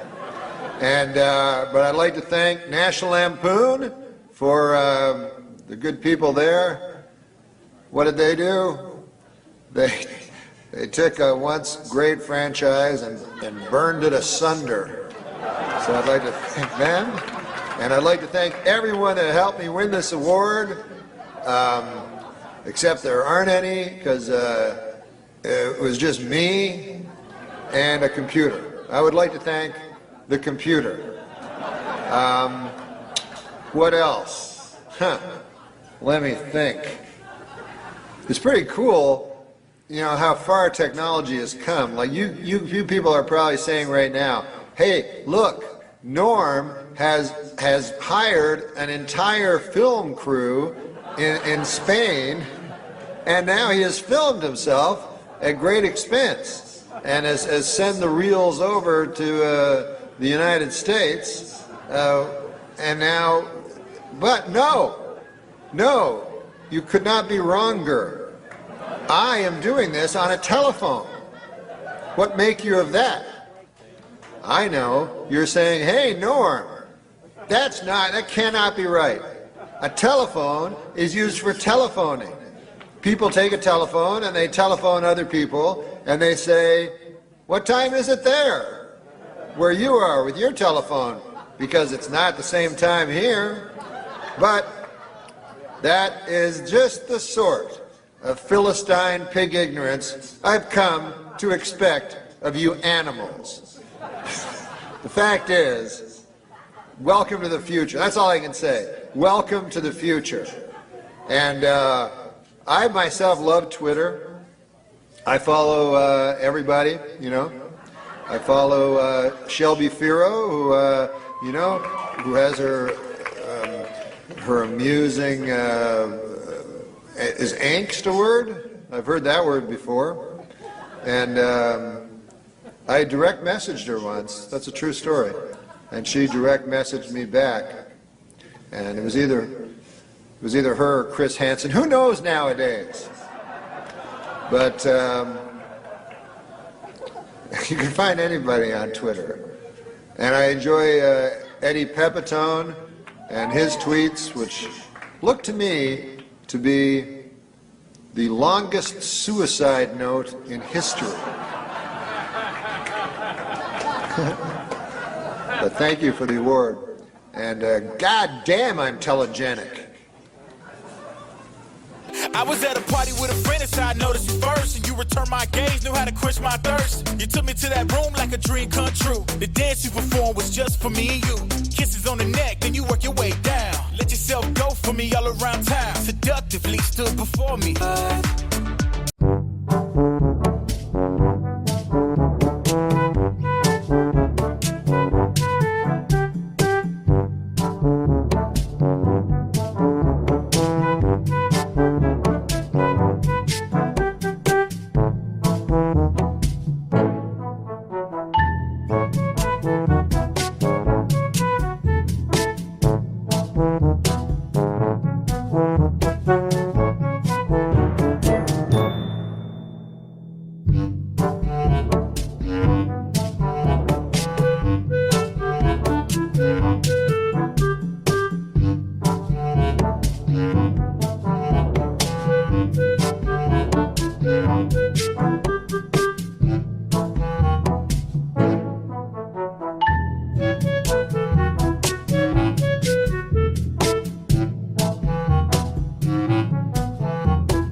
Polish guys does it take to screw in a light bulb?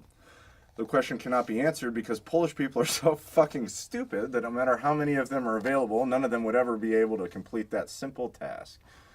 This is a meta joke. Have you aware of these meta jokes? How many comedians does it take to screw in a light bulb? How many? 2. One to do it, and the other guy to go, how long's he been up there? I like that. On stage. Yeah, because they was going, These are like, how long? Oh, that's a good one. I was going to say that the Polish government did actually try to land on the sun back in the No, they didn't. Yes, and they were ridiculed for it because they said you'll burn up when you come anywhere near. They said we're going at night. Who? Now, Well, no, I've never asked you this before, and we've been good friends for many years. Okay, I made that up, but no. We haven't? No, we're friends. We're good friends, but I don't know what your. McDonald. Is that Irish? Is that Scottish? What's your ethnic background? my ethnic background is Polish. Are you really Polish? Wow. Polish people I didn't have? realize that. Yeah. McDonald, you don't. Well, my parents changed their names. They had to because of the constant ribbing they'd get for being Polish, And so they changed their name to McDonald. But, it's one of the things that I mean, I get a little upset about it, because, All you the can't. Polish jokes and stuff. You can't make jokes about other people, but for some reason you make jokes about Polish people, Right. I don't like it. Right. You shouldn't. That sounds bad, yeah. I mean, I had an experience, I go in and I order a Polish sausage, from this guy, and so the guy says to me, you must be Polish. And I said, come on, man. I mean, come on. Think about it, what you're saying. I'm trying to knock some sense into this fella's head, maybe give him a wider world view, Sure, yeah. I said, you think because I order a Polish sausage, I'm Polish? I said, what if somebody came in here and ordered French toast? Would you think he was French, Right. I mean, what if somebody came in here and ordered a Belgian waffle? Would you consider that guy a Belgian? I mean, if a guy came in and ordered a German bratwurst, would you consider that fella to be a German fella? Right. I said, what if a guy came in and ordered German potato salad? I suppose you'd think he was German too. Yeah? Yeah. What if a guy... Wow, you talked to this guy for a while. I'm telling you, man. With racists, you have to get through You have to them. really get it into their head. Right. I said, if a guy came in and he ordered a Cuban hamburger, are you going to assume he's a Cuban? Right.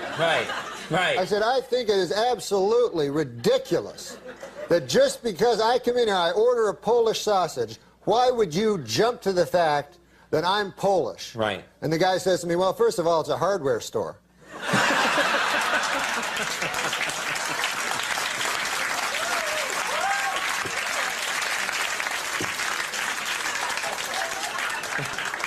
And you hate Polish jokes, don't you? You just hate them. No, I think they're disgusting. I'm scared of letting go.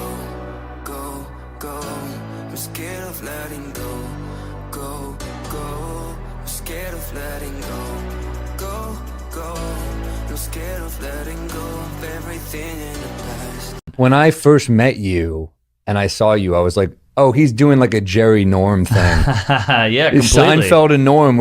I think Attell and Dangerfield were my... Yes. Every comic you'd see, Joe Mackey was like Hedberg and Eugene Merman. Wow.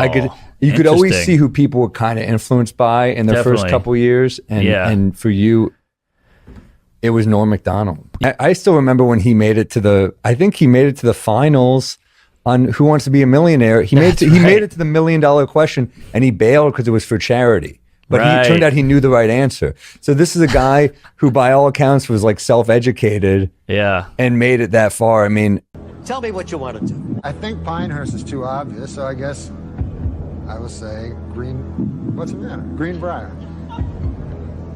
What are you making that face for? I'm scared to death. Okay, I'll just give it $500,000. All right. What do you think? I have no idea. I said my guess. Did you say Greenbrier? Yeah. You would have won $1 million, but really one of the best comedy minds of all time. I remember Colin Quinn told me a story once that, one of my favorite musicians ever, Leonard Cohen, being a Canadian, would go see Norm MacDonald play Whoa. And Norm was like, who's this guy? Who's this old guy? He didn't care that Leonard Cohen was a Norm MacDonald fan. Wow. Unbelievable. Not just his stand-up, but, I mean, an edgy, underappreciated Weekend Update anchor. Oh, the best. Easily the best Weekend guy. And I believe he followed Kevin Nealon, who I thought was great as well. Nealon was great. Yeah, different type of anchor. Yeah, Dennis Miller was always like lauded as the best one, and then I feel like Norm kind of took it over. Well, Norm was our guy. It's almost like people were like, I'm a Letterman guy, and then we're like, well, we're Conan guys. Right. That's kind of what Norm was. Remember, he did a bit that defended Tiger Woods that I thot was hilarious on the show, and the bit was basically like, how many... Well, he's like, yeah, he cheated, but think about how many women hit on him. Like he goes, how many women hit on you in this many years? He goes, 1 in 10 years. He goes, Tiger had like this many hundred. He only slept with this many. Right. And he did the math. He goes, he's more faithful than you are. That's a great angle for a bit. Angle. Also, Tiger is different than you and me. Now, how many chances do we have in our life to commit adultery? Maybe 10. So if we stray once... It's not even 10, we just think it's 10. If we stray once, that's 10%. Now, Tiger may have had sex with 50 or 60 girls, but what about the 3 million he could have but didn't? You gotta factor those gals in. Then, that makes the percentage 0.000000006, which statistically is 0. So, from a strictly mathematical standpoint, Tiger Woods is the most faithful man who has ever lived. A lot of great comics are like, well, I think it was more like the media was tearing Tiger to shreds, and even though we can agree what he did was wrong, I think he felt for him, and that was his way of being like, I feel for this guy that is being railroaded. Like, when you see the Tiger doc, you do feel for him. Sure, you know? Of course. There's nuance to the picture, and he added nuance.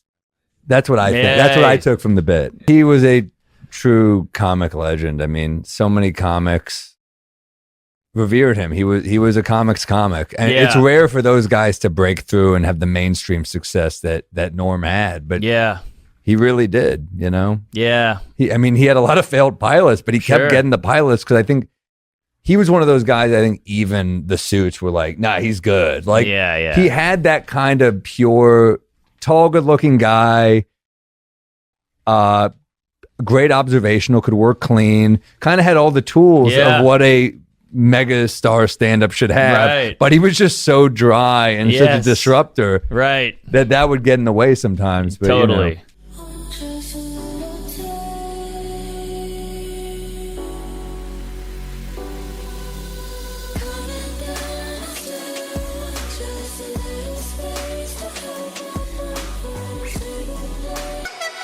I met him twice, and the first time I met him was I was doing this comedy style competition at Caroline's, and it was the Final Four. It was me, Dan Soder, who eventually beat me in the final two. It was me, Soder, Nick Cobb, and Adam Newman. Wow. And Norm MacDonald was just chilling in the crowd watching. Damn. And he couldn't have been nicer. He was so freaking nice to all of us. Yeah. Complimenting our acts, being like, man, I could never do this type of thing, you know. So cool. And then the other time I met him was on Last Comic Standing when he was a judge, and I got eliminated in the first round. I had a pretty good set, better than a lot of people who moved on, but it's NBC, let's face it. That's how it goes. But I remember I had one joke that Norm singled out and goes, that joke is gold. And that to me was me, I didn't even feel that bad. I got locked off because I was like, Norm MacDonald, who is the judge that I connected to his work the most. It was Roseanne and Keenan. I connect to Roseanne's politics, of course. But but it was Roseanne and Keenan Ivory Wayans. And like, obviously I love In Living Color, but Norm, I'm a comic. Norm was the guy I connected with. And the joke he loved was I said, you know, my last girlfriend was a hoarder and she broke up with me, which stings extra hard. I'm like the one thing she can get rid of. And he said he loved that joke. And then I got Keenan kind of digged me in the last comic thing. He said, "No, I like some of your jokes, but not all of them." And I said, "Well, I loved all your scary movie films," and it got a huge laugh. And he's, "I only did the first 2." And I was like, "All right." I remember I saw Norm in like the food. Yeah. He couldn't let it pass. He couldn't take the L on that one. I knew I was out after that. Right. And then I'm walking through the thing. It was like a break. I guess they were taking a break. The paid audience, and I see Norm, and he goes, "I really like that you dug it." Oh. So that was a special moment. He's the real deal. He really is. Yeah, I think he could tell. And I said I met you once at Caroline's, and I told him I really like. There's questions that came from the Twitterverse or whatever you want to call it. All right. Do you want to hear them? What else could we do with them? Stand-ups Hear them. sometimes secretly want to play a dramatic role. Have you ever seen a guy? No, stop. But you've seen comics, and then they're on a show, and they're a guy that's soft in the head. And, huh? Yeah. This is from Twitter. I'm much more interested in Okay. That's a regular person. Okay. But what do you think of that? Like I've seen Burl, and I feel sorry for them. Do you feel this? Is how I feel. I think maybe you agree with this. To be a comic actor, so rare, isn't it? And you mean comic / actor? No, a comic actor. Like my favorite movie John is Ritter? my favorite movie. Yes, like John Ritter. My favorite movie is Planes, Trains, and Automobiles because I love John Candy in it so much. And to be a comic, he's Canadian. Yeah, but to be a comic actor is so rare, and to be a dramatic actor is so common that why would a great comic actor want to be a 1,000%. actor? 1,000%. I thought this when I was a kid, starting out in the business. When in my 20s, I thought, why? Somebody asked me, "Would you ever do a dramatic role?" I go, "They got people for that. Right. They got millions of people for that. Yeah. Let those people do it." The greatest thing in the world is a funny guy. It relieves the burden of life. Did you like that movie, that Preston Sturges film? It's my favorite movie. Sort of encapsulates Sullivan's that? Travels. Oh, that's your favorite movie? It's the greatest movie. Well, The Graduate's my favorite movie to watch as a movie. Yeah. But what it's about. But what Sullivan's Travels is exactly what you're talking about. Yes, exactly. Exactly what you're talking about. And did you say How about you? Is that I love Sullivan's important Travel to you? for that because it surprised me. I didn't expect it. Right.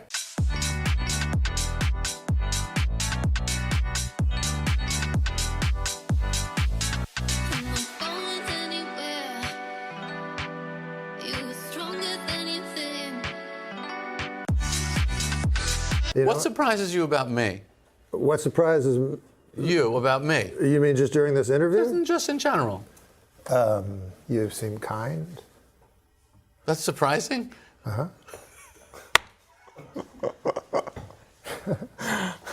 Because I would think you were cold. Right. And yet you're warm. Oh, thank you. And in your eyes? I always go by eyes. Again? I always go by eyes. You should. Now I'm just doing it to be funny. Yeah. No. Come on. You gotta be careful asking because from what I hear from the movies, all comedians will go into, well, a family goes into a talent agency and they say, we've got this great act. Right. This guy, they came to me to do that movie. He's talking about The Aristocrat. Yeah. Right. And I said, I've never heard that joke. You But know? they have secret parties at Chevy Chase's house. It's the gayest thing I've ever heard. I'm like, you're going to make us all sound like that's so gay that we all go backstage and go, hey, well, let's hear your version. Yeah. That doesn't happen. That's not true. Hanging. That might have happened back in the 30s or something. But did you ever hear that? No. Yeah. No, I don't. That's the weirdest movie I ever saw. I was so angry about that thing. All right, we gotta go. Stevie can't wait to get to Lamont Tonelli. You say I don't listen. I tell you I try. And we both got our own problems. But Guy goes into a talent agent's office and says, the greatest act in the world. It's a family act. And the agent goes, well, what do you people do? I come out dressed as Hitler in crotchless panties. I'd like to see that, actually. And we all drop our drawers and take a huge... They might have to clean this up for TV. Well, but I've seen you go for like 20 minutes, and then the next 20 you get into a darker place, which is, for me, I really love it. Like, I love when you Well, I find it's like seducing. You know, you give the candy and the flour in the first 20 minutes, and then you're ramming it up their fucking hot ass later. Right, but when you're giving candy and big cock. Right, but when you're giving the flowers and the candy, is it to a kid? Or is it, because I know the second part of what you just said. This is a joke I heard. You want to hear a joke? Hey, please. Okay. This guy is driving down. He's a pedophile. Why is the big cock always juicy with you? I mean, ever since I've known you, it's like it's a juicy big cock. It's so is it like prime rib? Does it have drippings? If you're going to eat it like corn, is it like a Hoffy? I mean, it's got... you put paper towels under it because it's going to have drippings? Well, you know, the actual truth of it is like, it's like, here's my hot cock. The truth of it is, well, who says that? People always say that. My hot and they're cock. Doing this on a walker? That's the lady's hips. Oh. So, but the truth is, a vagina is hot. A cock is actually cold. But of course, you know, mine gets warm. You think it does in your head, but no. No, in my hand. No, your hand is My hot. head's colder than my cock.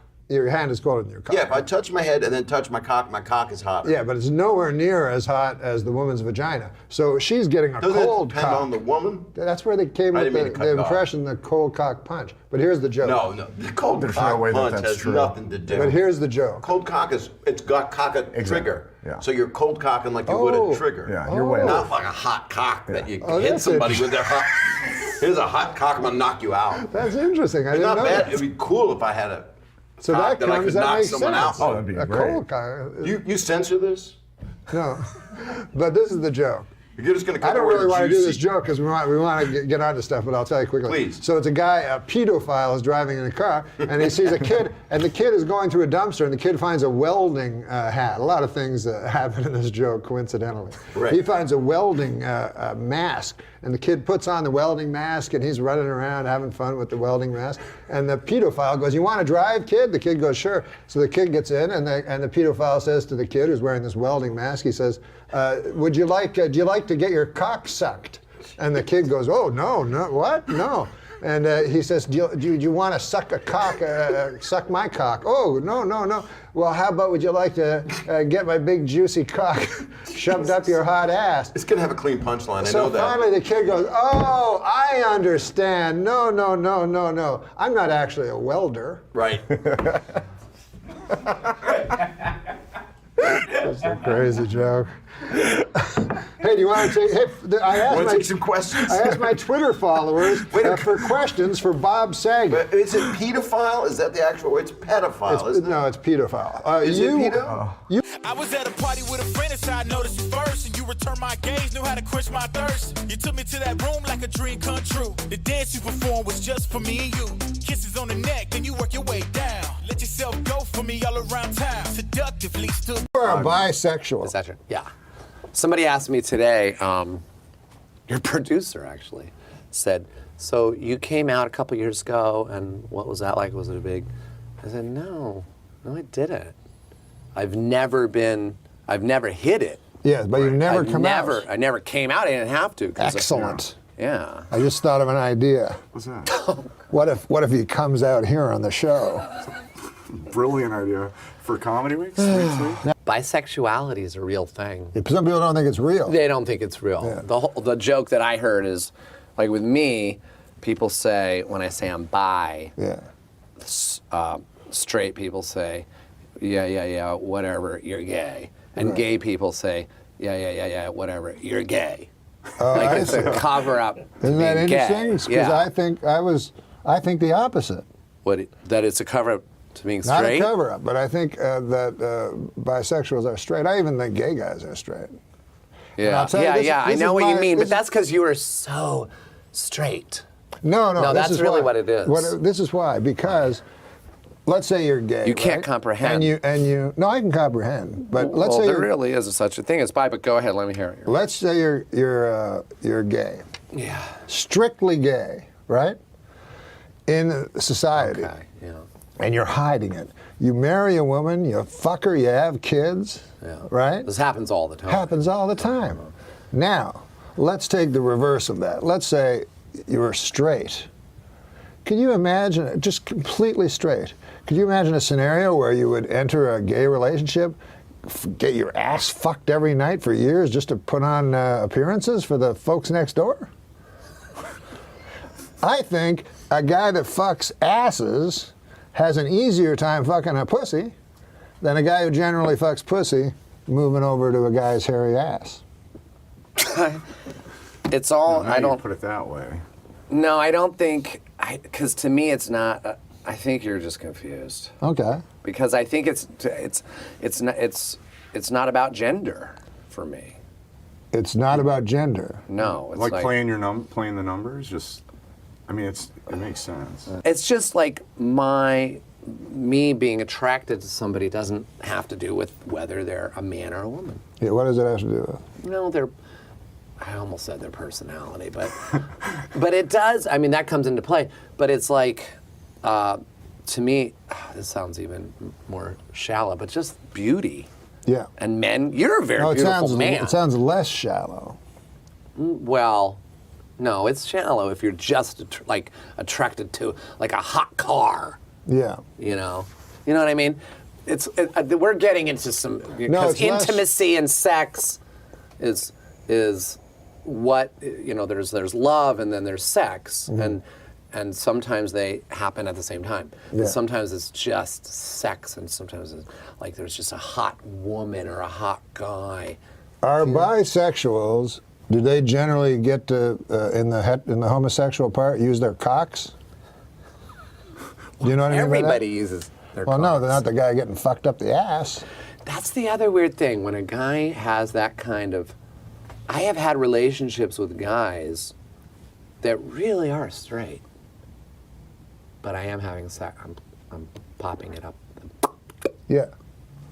Well, I believe they're that straight. a person that is not homophobic, because I think homophobia runs very deep. Yes. And I would say, that's what I say to my friends. I go, well, if you're not homophobic, why not whack off your friend that's a gay guy? Like, what's stopping you? Or blowing him? Well, or letting him fuck you in the ass? What's stopping you? You're not getting anything out of it, but he's having a hell of a time. Well, that's where my window of opportunity I bet it is, right? One of them, That is, Only if I like the person, and that's one of my arguments. But come on, it would be like that. It is kind of gross, if you're not into it, because it's like why not jerk your dog off? Your dog probably likes it, but that's because it's gross. He's a weird one, man. How many people, though, seriously? Wait, no, I agree with you, it's gross, but do you think that happens a lot? Like lonely people and their dogs? Jerking off their dogs? Oh, yeah. Every time I Fucking their see a dogs? woman walking down the street with a real big dog, I'm like, oh, they're going out. Women? Women are But they don't going even out like with fucking. They're going out with their dogs. No, they get their dogs to either go down on them. Judd Apatow recently, and I'm apologizing to him. Oh, but his dog is No. sexy.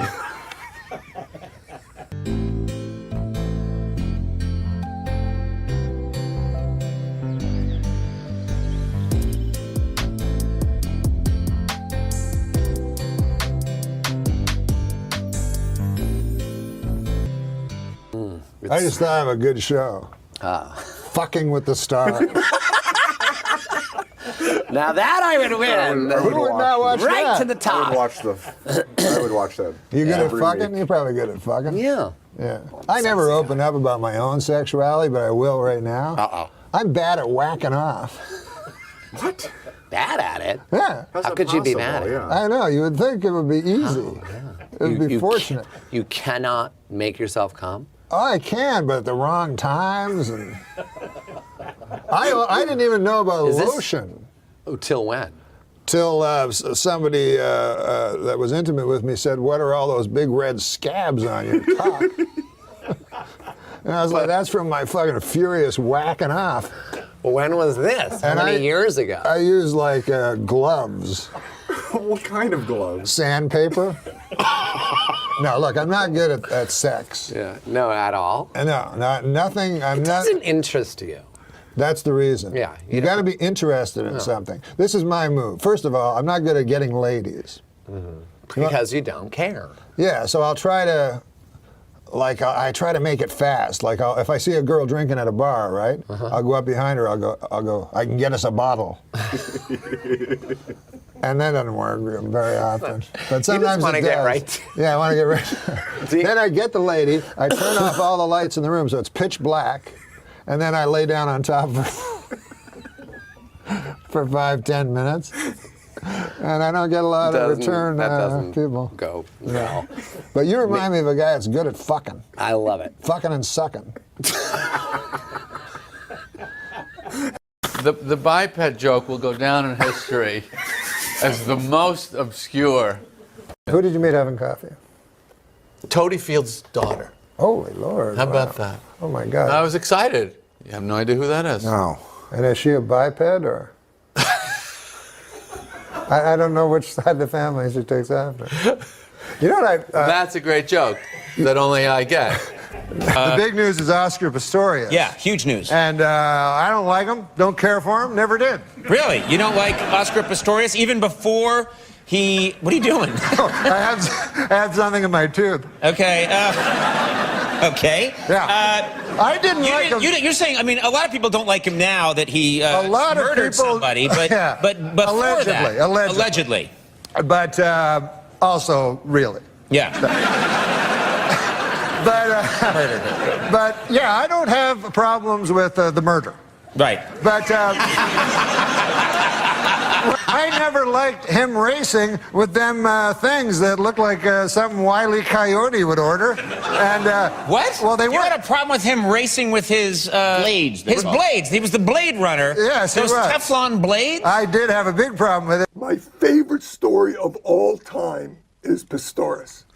Oh yes, yes. The runner. Tell who Pistorius is. Well, you know who Pistorius is. No, but for the viewers that don't know. Who doesn't know? Well, the viewers that don't know. South African gentleman. Well, some viewers don't know. Well, he should tell it to some of the viewers who don't know who Pistorius is. He's an Olympic runner who ran with blades. Everyone knows who he is. Well, I wouldn't say ran with blades. I didn't ask you what you would say right now. You're off the drive. Let's imagine you're a runner, with legs. Yeah.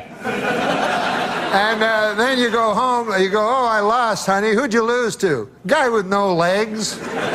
Wait, you're saying that you didn't like that Oscar Pistorius raced against people with legs? No, I don't. I feel that one of the basic requirements of being a sprinter is having legs.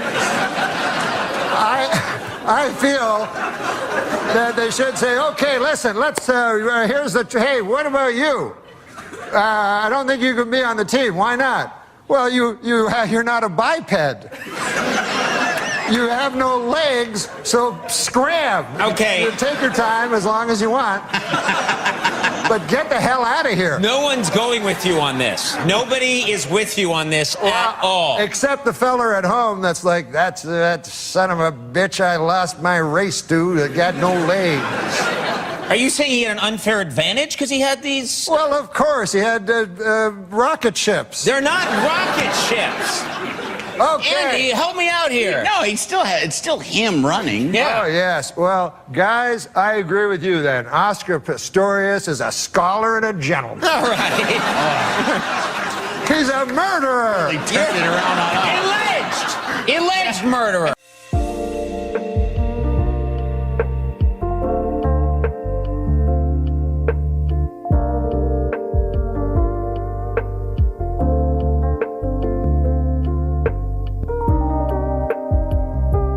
And I remember he did, I think it was one of his later appearances on our show. He went after Oscar Pistorius, who's... Yeah, the Blade Runner. Convicted of murder. And he was the one who famously had, blades. He was born, I guess, without legs and had blades instead, and was this great Olympic athlete. And he went after him, and his joke was something along the lines of, I have no problem with him as a murderer. Yeah, I don't have a problem with the murder. But the murder, it's you should use your real legs if you're going to be. And it's you think about it, everything about that joke is completely wrong, and especially in this era that we're in, completely unacceptable. But it was Norm, and Norm would dig into it with this. And I know the guy to be extremely sensitive, Yeah. and to be very kind, Like almost too sensitive in many ways. yeah. And yet he wasn't having any of if this. Well, you got to be careful here, you know, or you know that joke that could really hurt people's feelings. Yeah. That could.